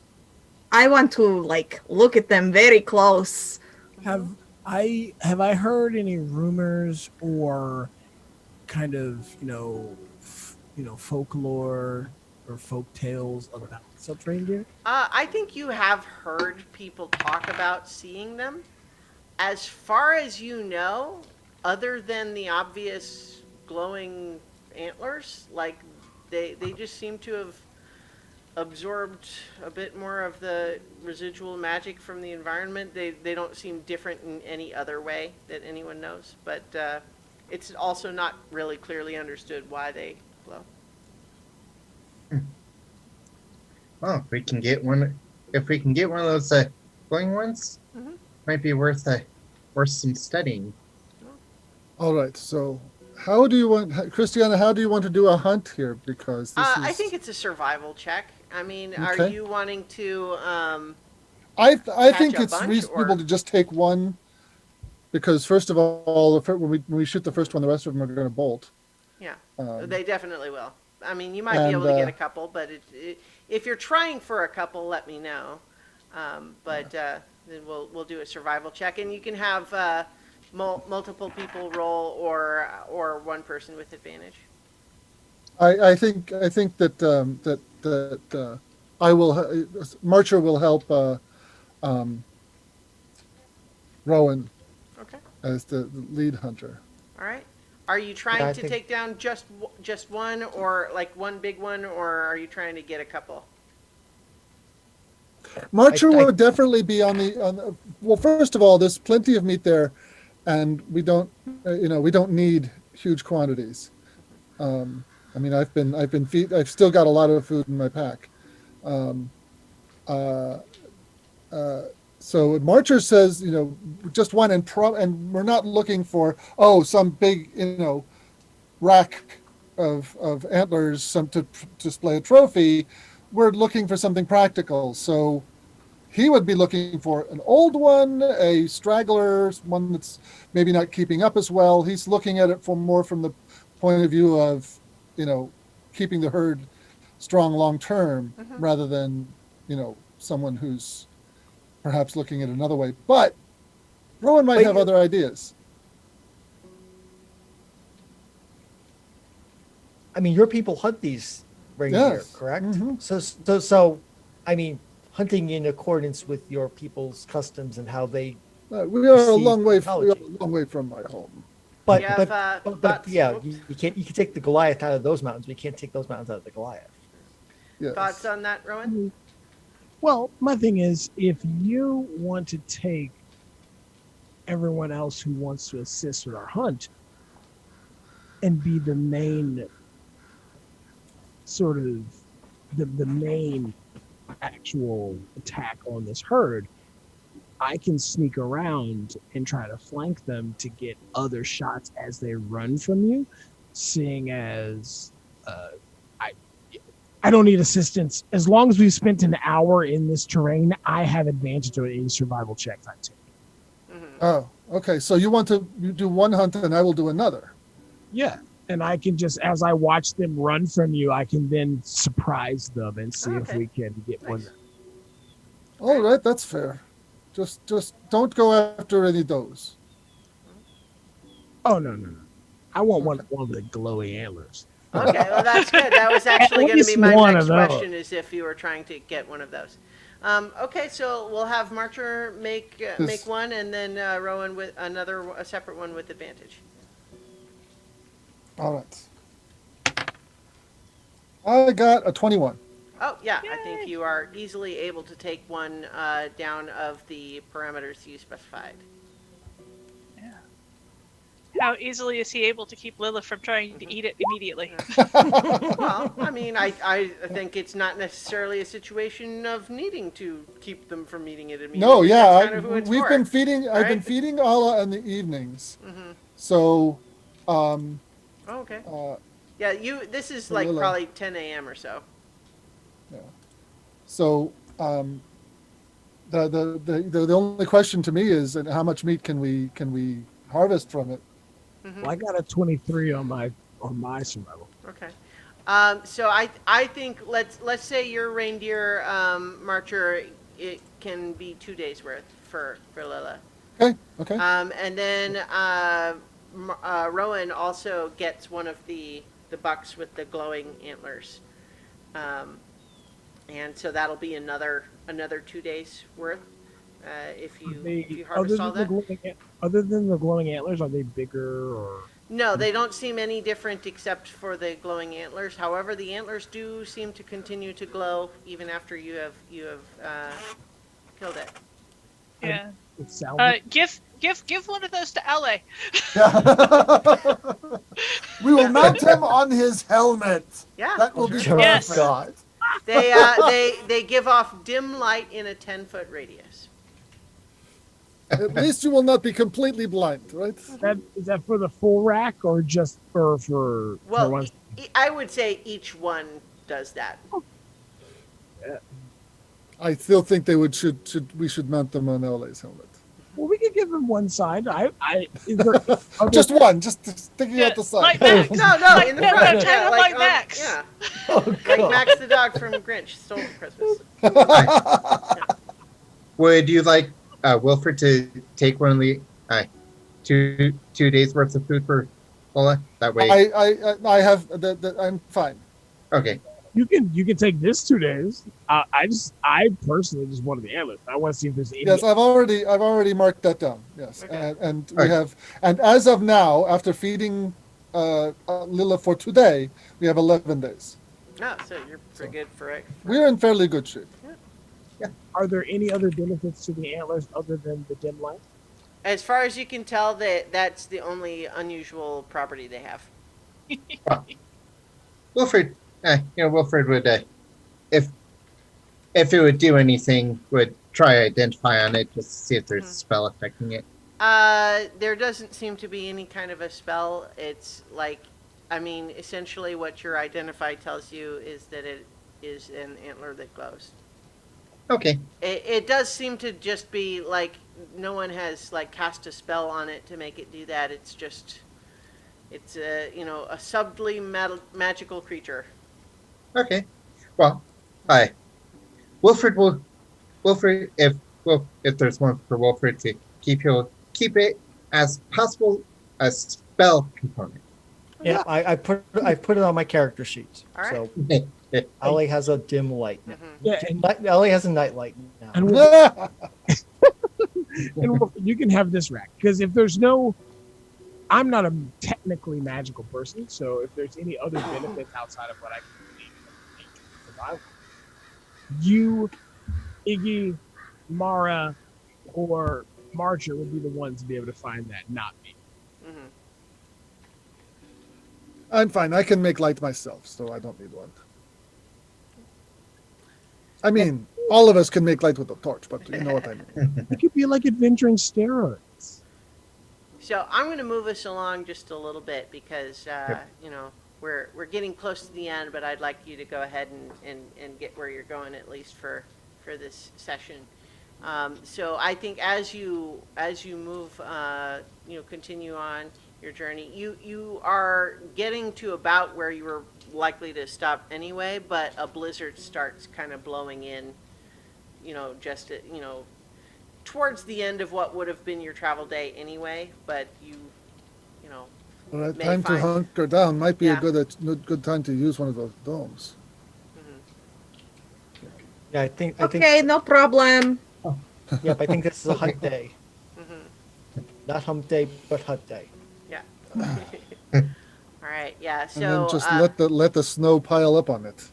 yeah, you kind of have the feeling that like the howling wind and the blowing snow. I mean, you would have a hard time seeing anything anyway.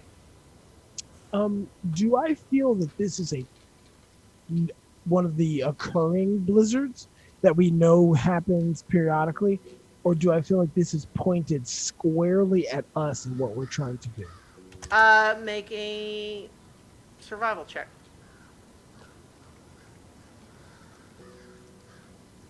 On survival. Okay.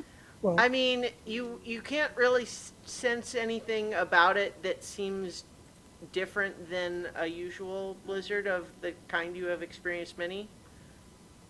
Oh, we lost someone on the call? We lost Jason. No, we didn't lose Jason. No, we lost David. We lost David. Yeah, hopefully Yeah. we'll get him back in a moment. We got everyone slightly off their normal screens for a moment, but that's all right. But I mean, Ollie's never looked so good.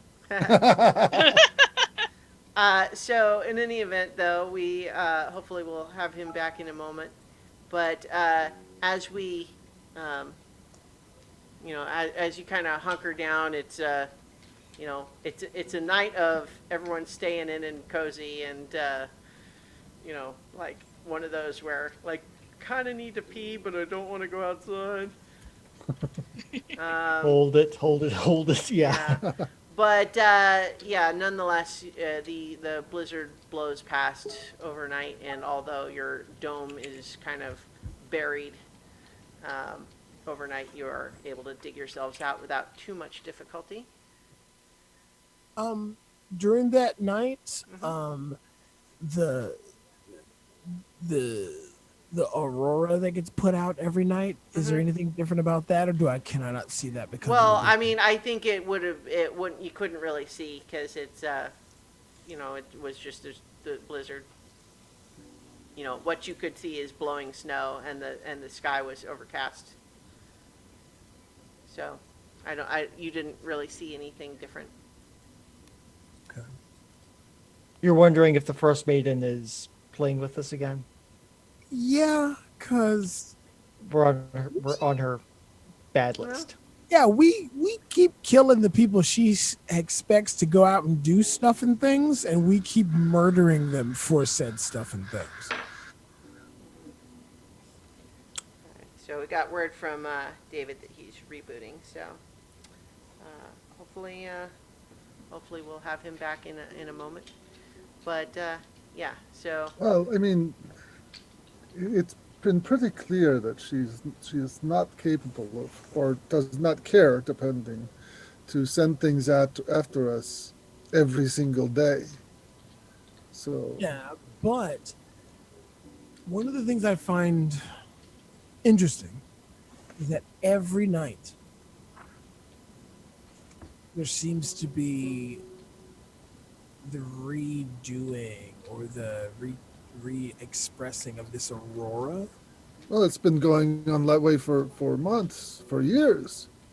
Well, for 2 years since It's been that way for quite a while now. So it's not since we have been taking action. It happened that way a long time ago.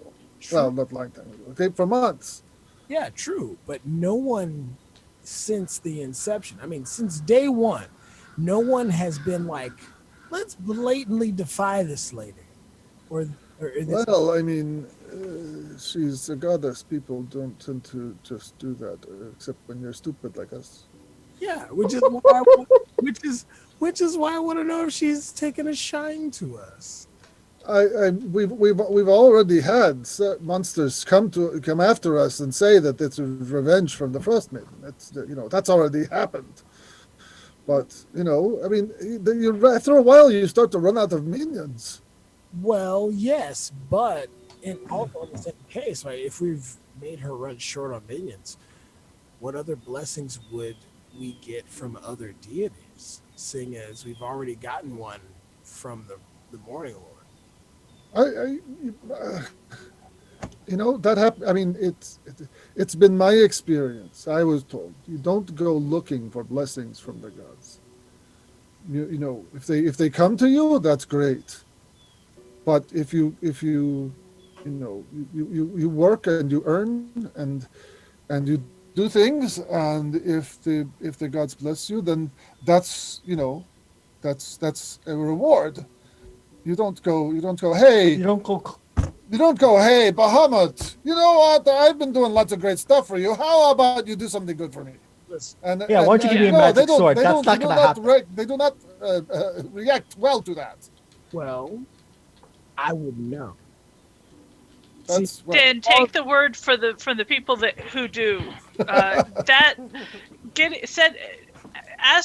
Going up and blatantly asking a god for a favor is going to shoot you in the butt every single time, because the deal that you make will not be fair. So your sword's a god? No, my sword is an opinionated piece of metal that has an agenda. My thing is, we've been doing a lot that has riled the Frostmaiden. Hey, Iggy, you take 6 points of lightning damage. Oh, wow. Yeah, truth hurts. that comes off of my temporary hit points. So it's like, yeah, truth hurts, buddy, and I'll pat the sword on the hilt. Wow. Look, I'm just being honest. We're doing a lot to support the Frostmaiden. And let me, as the person who has dealt with nature and reality outside of divine intervention, they don't seem to have spoken up a lot until someone decided to say, nah, that's not going to happen.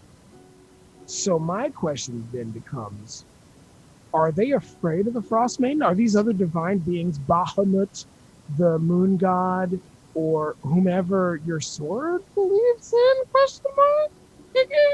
Why do you think Aule is here? They're not afraid of the Frostmaiden. The gods work through mortals chosen by them, like me. Yeah, I am the instrument of Bahamut. Yeah, the instrument they sent that needed to be well tuned and honed and prepared instead of already coming prepared for the job. That's how it works. That's how it always. That's how it always works. So in other words, people like me and Mother and other folks who are from here, who were stricken down by this goddess, quote unquote, have to train and protect those who were sent here instead of them being gifted the things that they would need to defend. Like, No. This is not cultural imperialism. No. I am not the savior of 10 towns. Great. So that means you can die like the rest of us. Yep. And nearly have on this adventure, if you will remember. Yeah. And that's what I'm saying. The Frostmaiden doesn't seem to underestimate us. Matter of fact, she seems to overestimate us, seeing as the first person she sent our way, or that we ran into from her ilk, was a undead murderer. Let us keep in mind here that so far we have done very little to weaken her hold on the Icewind Dale. I don't think that's the case. I think we activated that one. Well, you guys did, anyways. That one artifact up in the northern section there, and it burned out and warmed things up for a few hours in a fairly small part of Icewind Dale. But don't you see how significant that is? Oh yes, it's significant, but it's temporary. Yeah, and she got mad and she sent her undead things to try to kill us for But the it. knowledge But is the reason that she sent it was because of our hubris, not because that we actually did her any damage. How do you know it's hubris?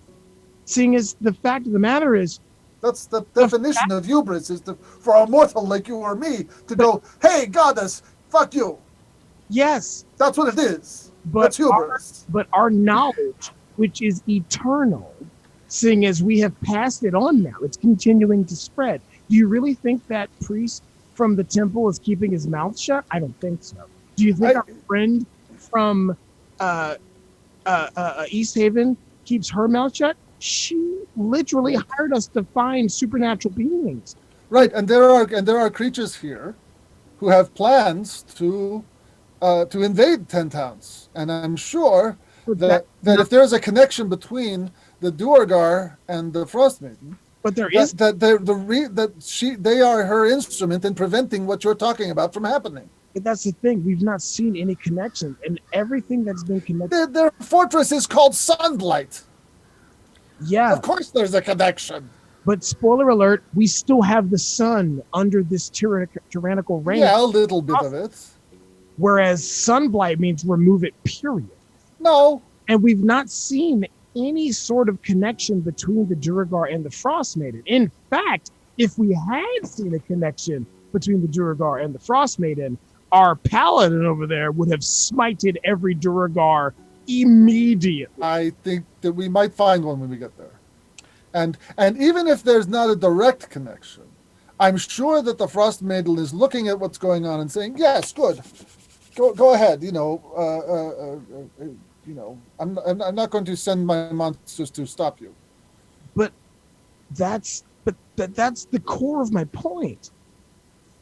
We have done something significant enough to incur the wrath of a god, Right? Okay. but not Okay, enough that's true. to incur the boon of the gods who are either afraid of her or too cowardly to actually come to us and say, So what are you saying we should do? I mean, I understand that you have a great deal of skepticism for gods. That's not a long-term survival position. But hey, it's a strange hill to Zion, but at least you're dead. But how do you want to change what we are doing as a result of all this? I've spent 30 plus years in this world studying the laws of nature and the way that it rules over the reality of the world that we sit in. So I've got years of evidence to show that living the laws of nature actually benefits you. Not the laws come from the divine that you speak of that I've not seen anything of other than your physical presence. Okay. And and spoiler alert, your physical presences aren't that impressive. Okay. Yes. And Yeah. Really? So evidently you want to take on the Frostmaiden right now by yourself. What I'm Is saying what I'm hearing. I'm hearing nothing about what you want. No. I think is we can't keep waiting. Can't keep At waiting. some point, let's be real. If we get stronger, so does she. So does her Okay, so foe. what you're saying, so given that as we understand it, the bell, Anguduk's bell, What I understand is you want to run, whether it's a challenge or if it comes to be a threat to you.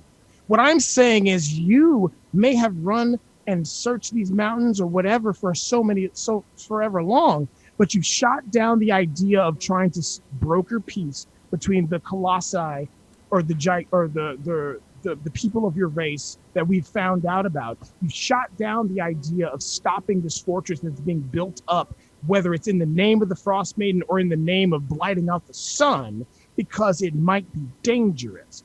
What I'm saying is, at some point, we have to stop being soon-to-be adventurers or adventurers in training and be adventurers, period. Because Okay, at some you point, go on right ahead. because at some point, no matter how strong we think we are, We are going to get shot in the face by an army, we will. is what I'm saying. But the question is, No. It's- the thing is, No. we're already Go, an army. Rowan, go on right ahead. I don't care. Go right down into that fortress. Take them on. I don't care. All I'm saying is, if it looks like we are in over our heads, We're over trust our me, heads I know now. when I am in over my head. We're over our heads now. We've angered a god. And if she was truly a goddess or some omnipotent force that she seems to be trying to portray, we'd already be dead. Okay. So you're saying Yes, that since she hasn't struck us down from the blue, that she is not as omnipotent and is to be feared as she should be. I and also you're also saying that. What's that? Do you fear her then? I respect the power she has, and I did not swear my oath lightly. I might be intimidated by her, but I'm going to take her down. I didn't That ask is my. if you respected her, or you were like, I'm going to take her down. I might be too stupid to fear her, but I know how you all feel about my lack of intelligence. But what I'm saying is, at some point, we can't just think we're going to roam around and get strong enough to defeat a god. At some point, we have to risk it to get the biscuit. All right then. If that's what you want to do, then as I understand it, Angajuk's bell is a way to summon a transport that will take you directly to the moon, to the Frostmaiden. So why don't we go there and forget this fortress? Because that's we can't clearly forget not the the- actual thing. No, there are multiple things affecting 10 towns. And the fortress and the threat of the Durgar is one of them. The Frostmaiden is another. I don't know if it's the other. But there are two threats to 10 towns. Exactly. One of them is absolutely immediate. And we don't know if it has a connection to the overarching plot or not. But what we do know is that we're here. And I was given a vision by my God that this is a threat to And 10 towns and I should deal with it. And obviously, if your God didn't believe you were ready for this, or at least capable of taking it down, they wouldn't have sent it to you. Because what's the point in sending an avatar of your will if you just get it smoked? There is no point. That would be a waste of good material, I believe is the phrase. My point exactly. At some point, we have to make a stand, regardless of the risks. Our decisions seem to be making a difference. And they're making a difference because they're considered. It was not considered to grab a weather-changing orb. As I recall, you folks were quite diligent and careful, and We learned were everything you could before that orb was activated.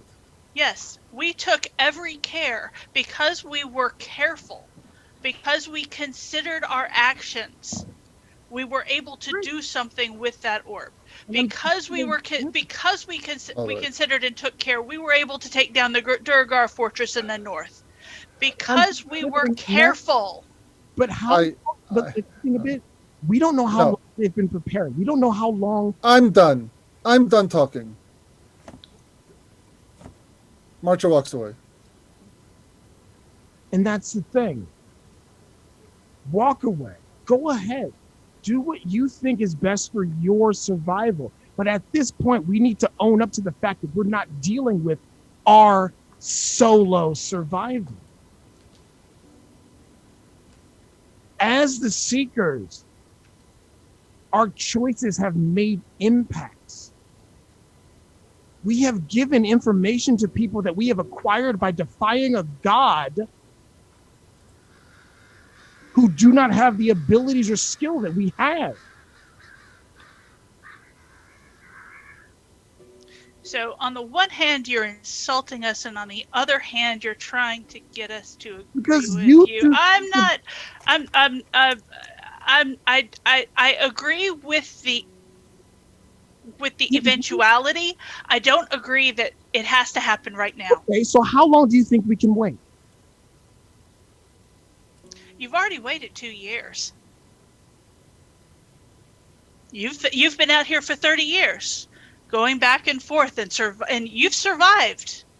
Yeah, alone. You've survived with your mother and with your family in Lonelywood. You have survived because you've been careful. Yeah, just running into the maw of a fight is not being careful. You don't know what's in that fortress. But at some point, being careful will do nothing but benefit the enemy. I see Rowan's point. If we continue to if we only make the safest, smallest possible moves, in the end, we will be lapped by the forces arrayed against us. Because they've Will already had years of preparation. They've already had whatever preparation has gotten them this far. You're afraid that the slow, steady approach will doom us. Am I right? Yeah, at this point, we can't say it's a race against the tortoise versus the hare. It's literally the tortoise versus, I don't know, what's the fastest thing you can think of? A cheetah. Ancient dragon. Yeah, and we've already seen one of those. My thing is, at this point, what more can we do to be prepared or to feel that we are ready to take down this threat if it is a threat? Since the beginning of this, I've not said it was an immediate threat that we have to take down, but I'm saying if we come across an immediate threat to 10 towns and where we are now, what are we going to do? And the only thing you two have said since that point is run. Running will do nothing at that point. If it is a threat that we have to address, running will only signify their victory. You would Damn, make a this good thing is paladin. important. I mean that with respect. Because in the laws of nature, if you're the biggest, the strongest, the fastest, the most ferocious, the most cunning, there's nothing to fear. But even the oldest of dragons will eventually die. Yes, but not by the hands necessarily of its enemy, but by the hands of time. And we're right now in the throes of time itself.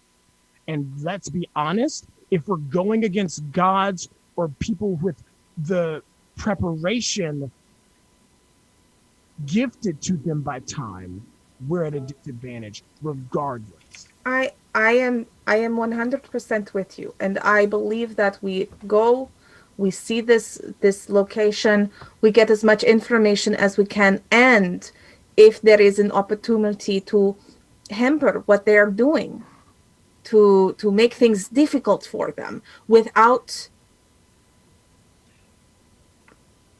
If the opportunity, There is always going to be take them some on- risk. There is always going Right. to be some risk that it is too big. But I think, if I understand you correct, Rowan, you want to take an opportunity with calculated risk. You are willing to accept the risk. That is the only advantage we have. As the smaller, outnumbered force, which we have to assume we are, Mm.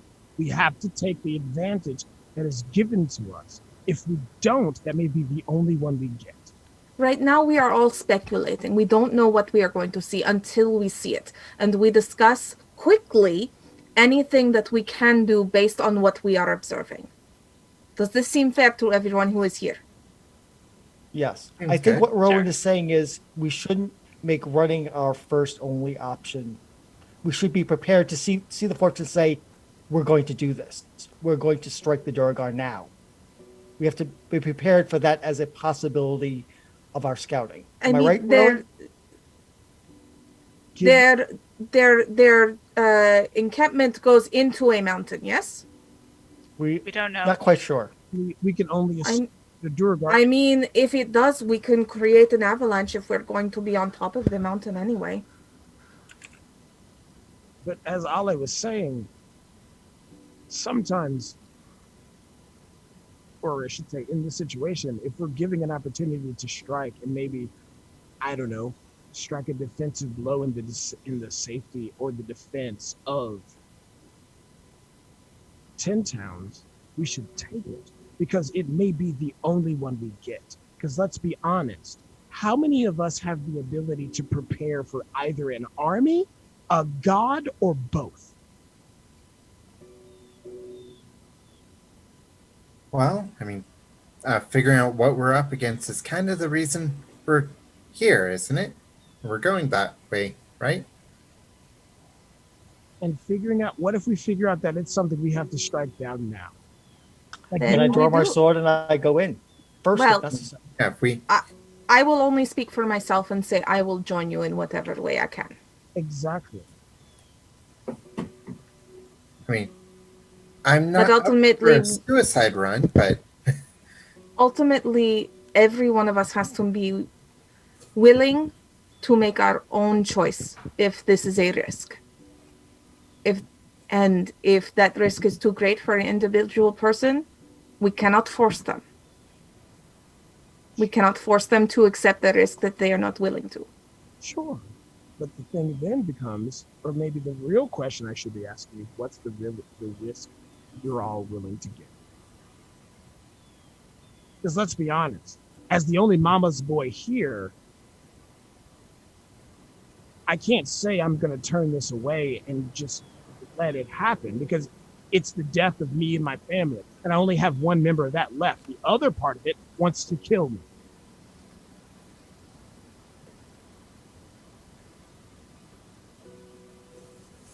Mara will go up to Rowan and put a hand on his arm. I believe that what you want to do is right. I will protect you. I will protect your family. They're protecting.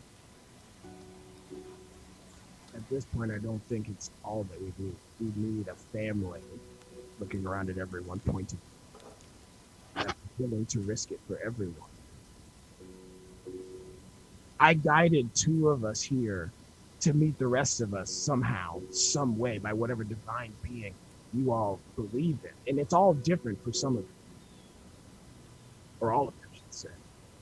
But the fact of the matter is, if they're willing to work in such ways to bring us all together, we cannot spit in the face of that and continually say, we're not ready. Or squander. I think the word you're looking for is squander. Or simply just say that it's too big for us. The moment's been too big since we were born. We're mortals.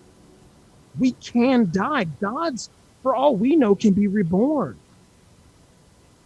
The moment is big. The moment is here. And it may not necessarily be the moment that will change 10 towns forever, but we do know that if we can succeed in this moment, if the moment is upon us, it'll save 10 towns for the time being.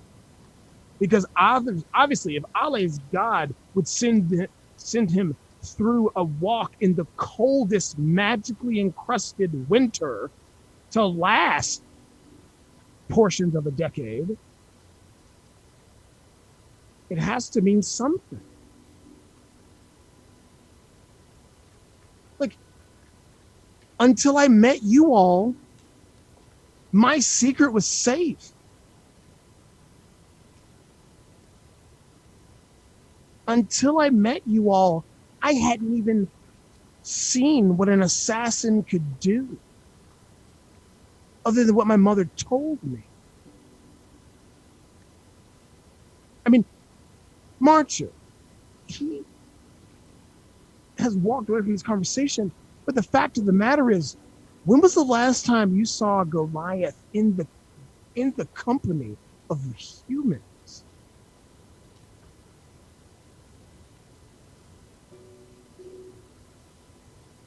Iggy, you have a sentient sword that literally brought vengeance upon those who imprisoned you, oppressed you, and probably could have killed you.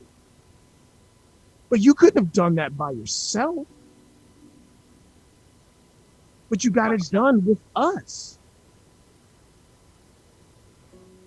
What would be the point of getting that done and then dying because we didn't face something that came upon us that we needed to face? Up until recently, we didn't have someone who could mend our wounds. We were literally allowing time to heal us. And we have someone in our party now, blessed by the goddess of the moon, who can literally do that within moments, seconds even. If you really believe that this is divine intervention by having all of us come together, when have we been more formidable? I can't think of it. We have never been more formidable than we are now. Wilfred's even casting spells at this point. I'm not going to lie to you. When he first came here with an obsession of spells, I was like, is there something wrong with this person? He seems to be a guy with a sword and shield or whatnot. But now he's casting spells, making friends with supernatural creatures, which I've never seen. And I've spent most of my life in nature. If not now, then when? If it's asked. And now Goliath made friends with an owl bear who now follows us around. And we almost got eaten by an owlbear without him. Yes. And- Yes, we did. And we actually had a trio of kobolds in a trench coat that was following us around for a while. You all have a And- very varied history. We could have had And then We could have had a mummy. Although I think the mummy might not work well with Listen, our I know cleric. Mummy is another situation that we need to talk about because I definitely think that Mummy is our friend. We could befriend this Mummy. But still, we could have had a Mummy. I still don't think the mummy is a good idea. We Anyway, cut back we'll to see. that.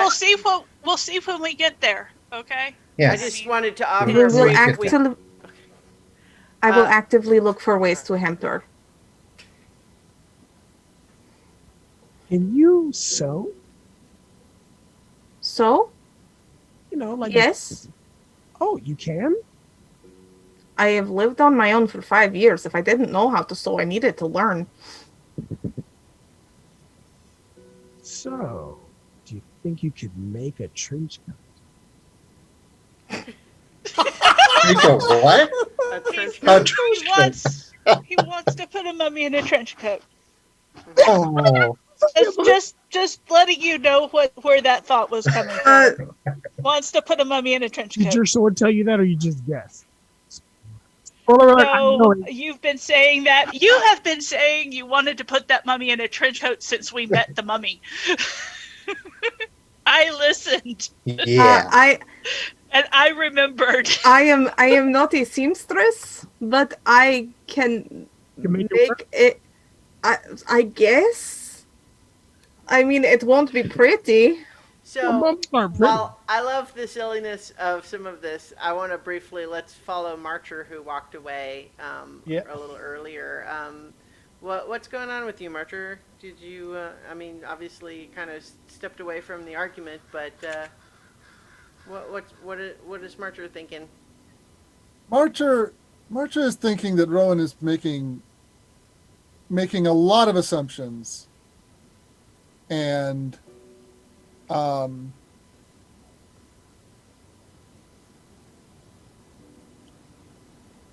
and nothing is going to come of any of this until we actually see what we're up against. So he doesn't see any point in talking about it any further because it's all just it's Rowan's just making trouble. And he So- doesn't like being called a coward. I'm assuming that all of you were kind of having this argument during the process of trying to break camp that morning. So you have a Oh, so day that's ahead of where we you. are. Yeah. Yeah. Yeah. That's when we are. Yeah. Rowan's got his stuff together. He's Or Marcher. checked in with Lilla. Marcher does. You mean? You said Rowan. Yeah. Archer, yes. No. So, So yeah. is I mean, everyone he's still definitely heading that towards far, the and mountains? you can still on the hear what's original going plan? on in the background, but he's not participating any further because it's all just become kind of pointless to him. Yeah, I think we're climbing mountains. If that's where Rowan's leading Right. us, that's where we're going. So, Yeah. especially because we're starting to run along a little bit, I'm gonna just hand wave some of what we might normally cover with the travel. But if everyone is still moving with the original plan, you have another situation where if you did a long day, you could theoretically get there tonight, like on this No. day. Or you could make camp somewhere just outside the mountains or in the mountains. What would you want to do? I. 'Cause you can basically get like 4 miles, so you could be like right at the crest of the mountains or so if you wanted. Yeah. Yeah. Maybe not on the crest, but like Well, we like- reach it and then perhaps camp and find a place that's a little more sheltered than the mountain Yeah, top you definitely itself. can do Right. that. Yeah. Yeah. And with the dome, it's yeah. Well, Yeah. if I can cast the dome without worrying about spell slots now. So, So you do is amazing. when you reach the ridge, you know approximately where you're looking based on the map you saw, but you can't really see anything from where you are at that point. But you make camp, and we'll advance the calendar once more. Eyes of the Night. Used up another day of food for Lilla. Over the eyes that Mara can give us assist once we're up there. We can it see a only long way, lasts but not for that an hour. But you can see up to 300 feet in darkness as though it were dim light. And on top of that, it is an almost full moon now. You're literally like tomorrow night, the night yeah. the moon will be full. This will be an ideal time to as long as the weather is clear, and the ideal time to have a look at that fortress. It seems to be so far, although the wind up there in the mountains is pretty intense. But you all get one more long rest, and you expect, based on the location you saw on the map, that you can reach. You can reach the location you're expecting this fortress to be today. But tell me, what's your approach as you are coming up, getting closer to the place that's marked on the map, given that it's not super precise, right? Depending on what the terrain is like, we don't want to be traveling right along the ridgeline because that is fairly easy to see. We're coming upon the place on the map. I'm trying to yell over the wind because I know it's pretty rough. Yeah. So Yeah. I think we will go along the ridgeline above it, and then as the closer we get, the more circumspect we are about moving. Yeah. Iggy will use telepathy to send to Rowan. You've still got that helmet of telepathy on. You could just telepathy your thoughts without yelling. Squid. Pluggy. I have to detect thoughts of something within 30 feet of me, and then I can talk to it. Okay. In general to it. Yeah, it's not quite as powerful as your psi crystal. But here's the issue. So you're making your way in the direction of the location that's marked on the map, but that's not the same thing as having a direct street address for this place, right? So Right. what I need is people making perception checks to spot it, and this is going to some extent play a role in how close you all get before you see it. Okay. Can I have Piccolo out scouting? Yeah. Okay. Okay. I got So a That 24 is pretty good. I got a You can natural have one. Piccolo roll with advantage yeah. for being able to fly around. Yeah. And he has advantage because of keen senses. So Okay, but good he only because gets that one first one advantage. was a So 9. yeah. Hmm. But the second one was an 8, so he doesn't see anything. I think Piccolo is really cold when he's trying to fly up Yeah. around in this mountain wind. He's having a bad time. And spending all Yeah. the time just keeping from being blown away. Yeah. Yeah. I think he comes back early and cuddles up to my neck, and I spend the next 5 minutes going cold, cold, cold, Yeah. cold dragon. Create bonfire. Huddle up Yeah. to the bonfire. So Rowan, because of the direction that you guys are approaching from, the description that's in the adventure is a little bit different because you're coming from above, essentially.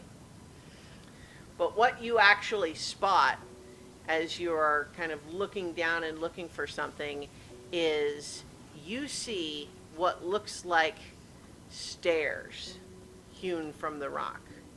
And you realize that they are going up to something that is below you, but from your current angle, you can't really see anything that doesn't just look like mountain. But what you see is way down there below, those look like stairs. So we are above something that those stairs are going to. Yeah, so we're coming from a higher angle. That is, we're at a higher angle going perpendicular to those stairs. Yeah, so I mean, essentially, if you imagine that you were on those stairs, you might be looking up at something. But then, if you looked above that thing you were looking at the mountains behind it, that's where you guys are. So you're looking down at the top of something that doesn't look like anything but mountain, but you can see that it essentially has a driveway. So, Stairs going up. So a watchtower probably that has been made to blend in with the cliff.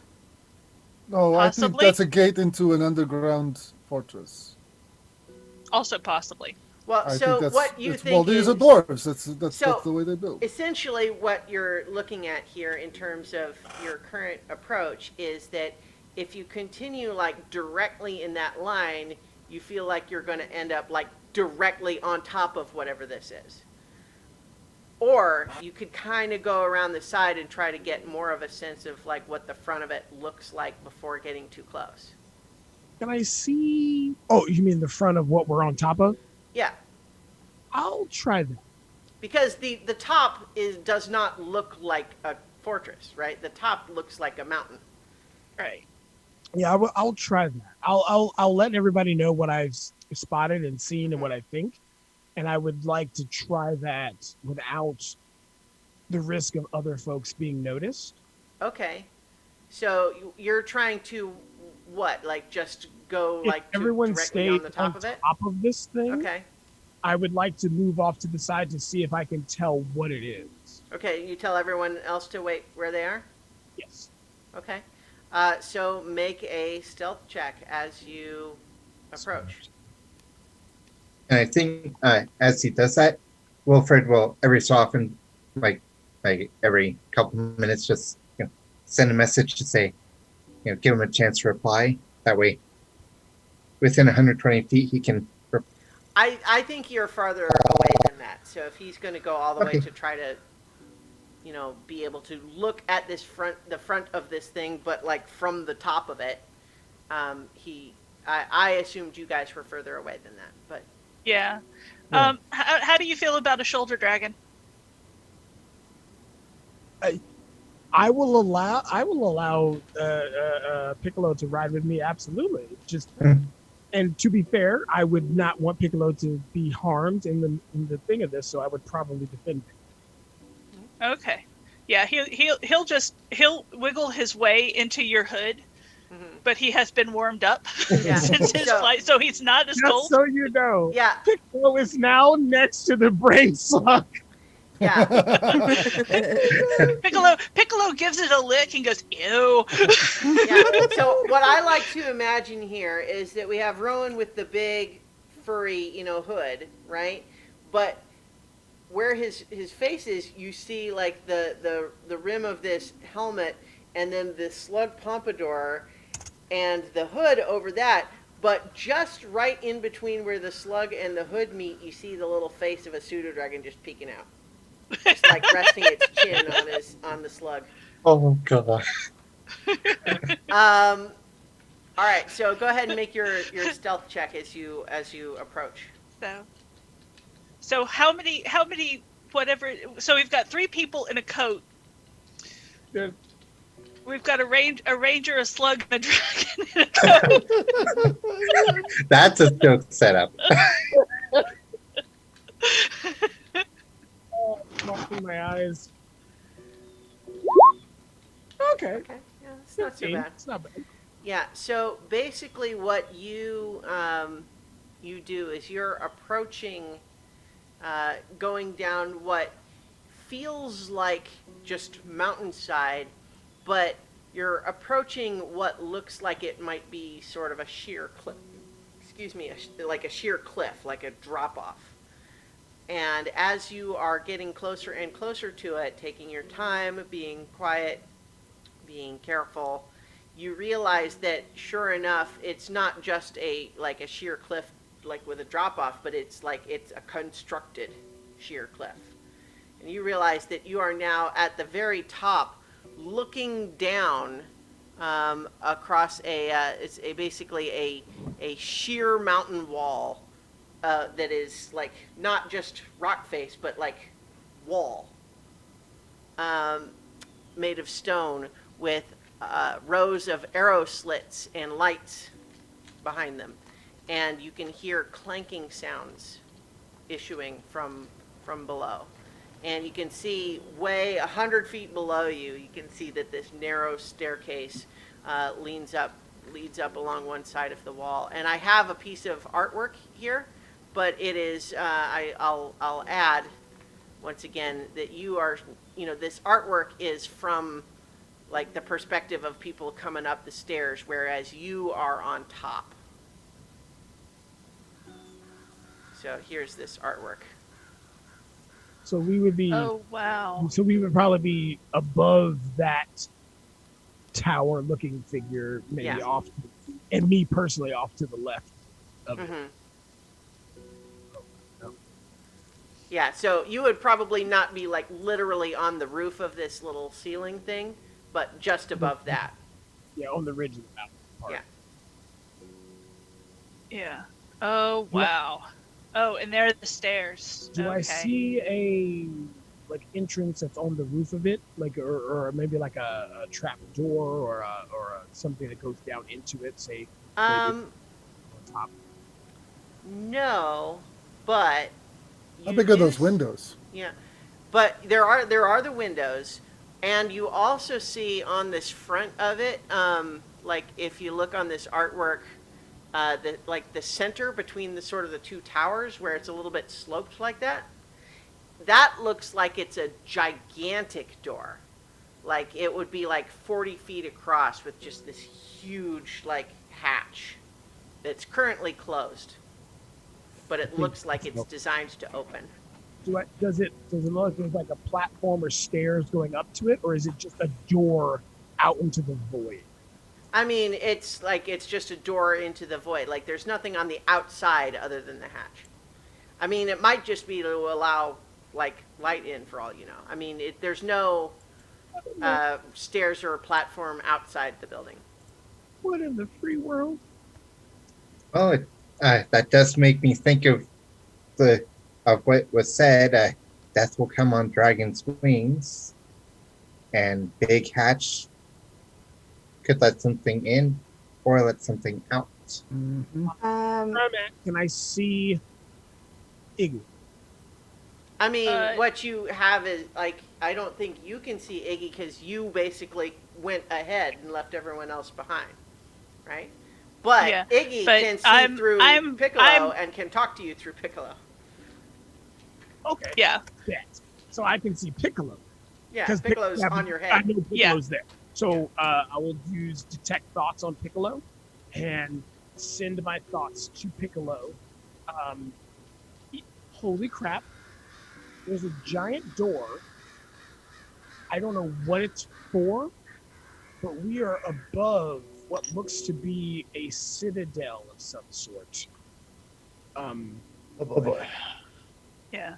And it And seems that they've been here for a while, because to cut that amount of mountain away and make a mechanical door, that's a lot of time. yeah, and I think because if he casts detect thoughts on Piccolo and I'm sharing mind space with Piccolo, Yeah, like I'm does that allowing mean that we can have a yeah, conversation? Yes, yeah. Yeah. Okay.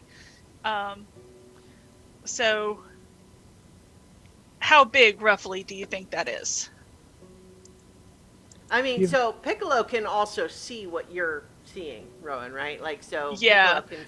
So you would guess that this structure is easily 100 feet tall, and then the big hatch up there is pretty big as well.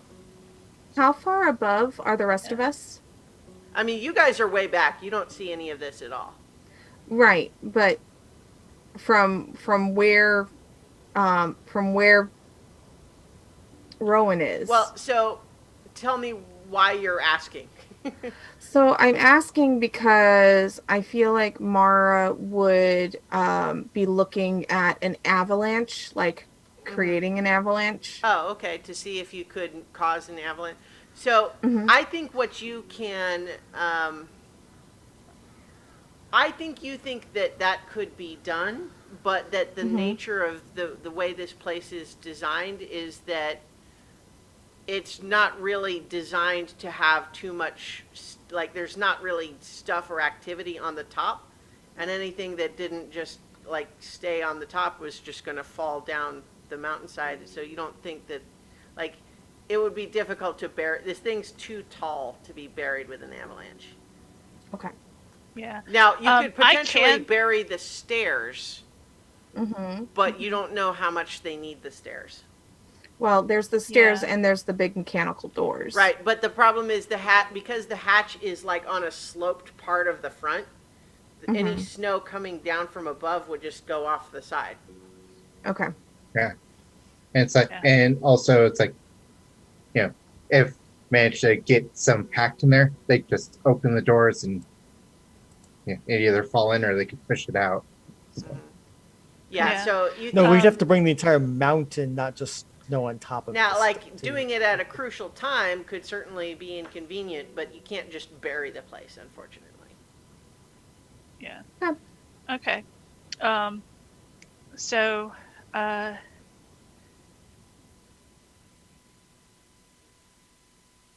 do we see any kind of activity on the outside, or is it all inside?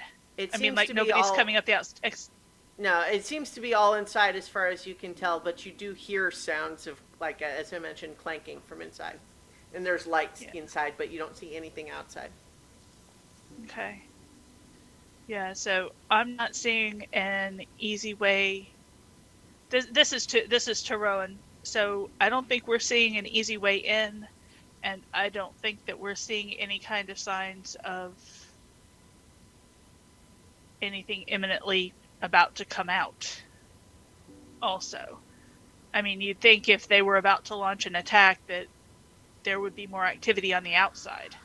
What in the world do you think could come out of that, Iggy? A dragon? I'm honestly asking that because in all of my travels, until we saw that ancient dragon the other day, I hadn't seen something that big.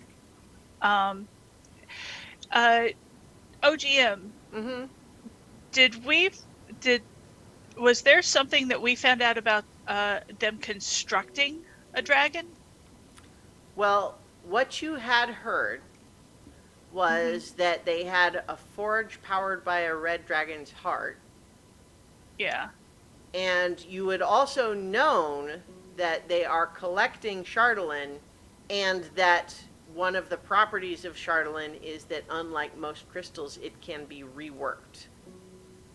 Okay.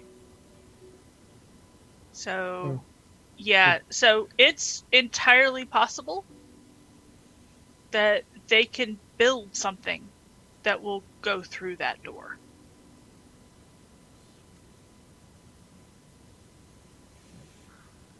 So, And Ale, you Yes. suddenly have a bolt from beyond, Uh-oh. and you remember your vision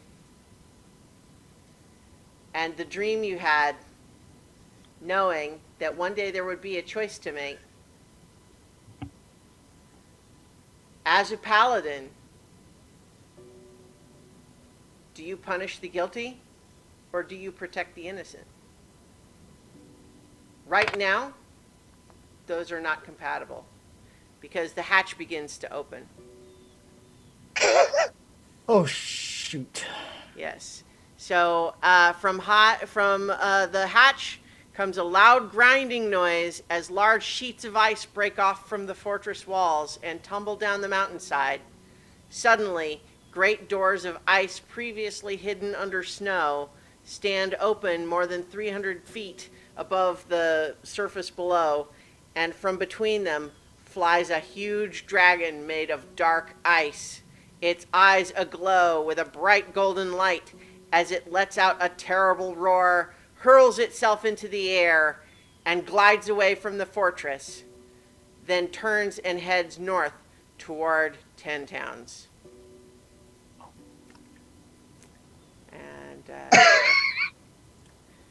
And it looks like this. I really wish that that Rowan and Marcher were in communication right now, because he would point. He's like, "Okay, go get it. There it is. You asked for it. Hey, there you go." And the response back would be, "This is exactly what I meant." Yes. Well, here's your opportunity. Go get it. And I should have. I think that this is where we But we're end the not. session That's a for tonight. counterfactual, because we're not in communication. Yeah. Marcher just has Well. to stand there and go, well. Well, but the alternative is that this would have happened anyway and you didn't know. So, Right. all Yeah. right. Anyway, that's where we're ending tonight's session. So, next week, the dragons, Oh, the dragon Oh, no. and the fortress. On one end, I'm like, "See, I'm glad we came." And the other side is like, "Oh, Jesus, oh God." How do you think Ale feels? We either go after the dragon or we go after the fortress. We can't do both. It's too bad we didn't befriend the ancient white dragon. Only one who'd have a chance is you. I mean, that's also accurate. I mean, honestly, like, yeah, if there's ascending, yeah. Oh, I could do that. Can I make my last action before we end to do sending on that ancient dragon and say, "Hello, I am a friend. There is a very angry black not real dragon that is encroaching on your territory. And I don't want you to die." God, oh God, oh God. Oh Uh, God. That's what you say? Yes. This is the best idea I've ever heard. Don't worry. this is an awesome idea. It's That's what It's- you get back is, "Don't worry, I won't." Oh, dear God. Maybe he helps, maybe they don't. I don't know, but I tried. Yeah. All right. So all sorts of panic decisions can be made next time when we return for more adventure on so many levels. And that's a real big level. Oh, God. Oh.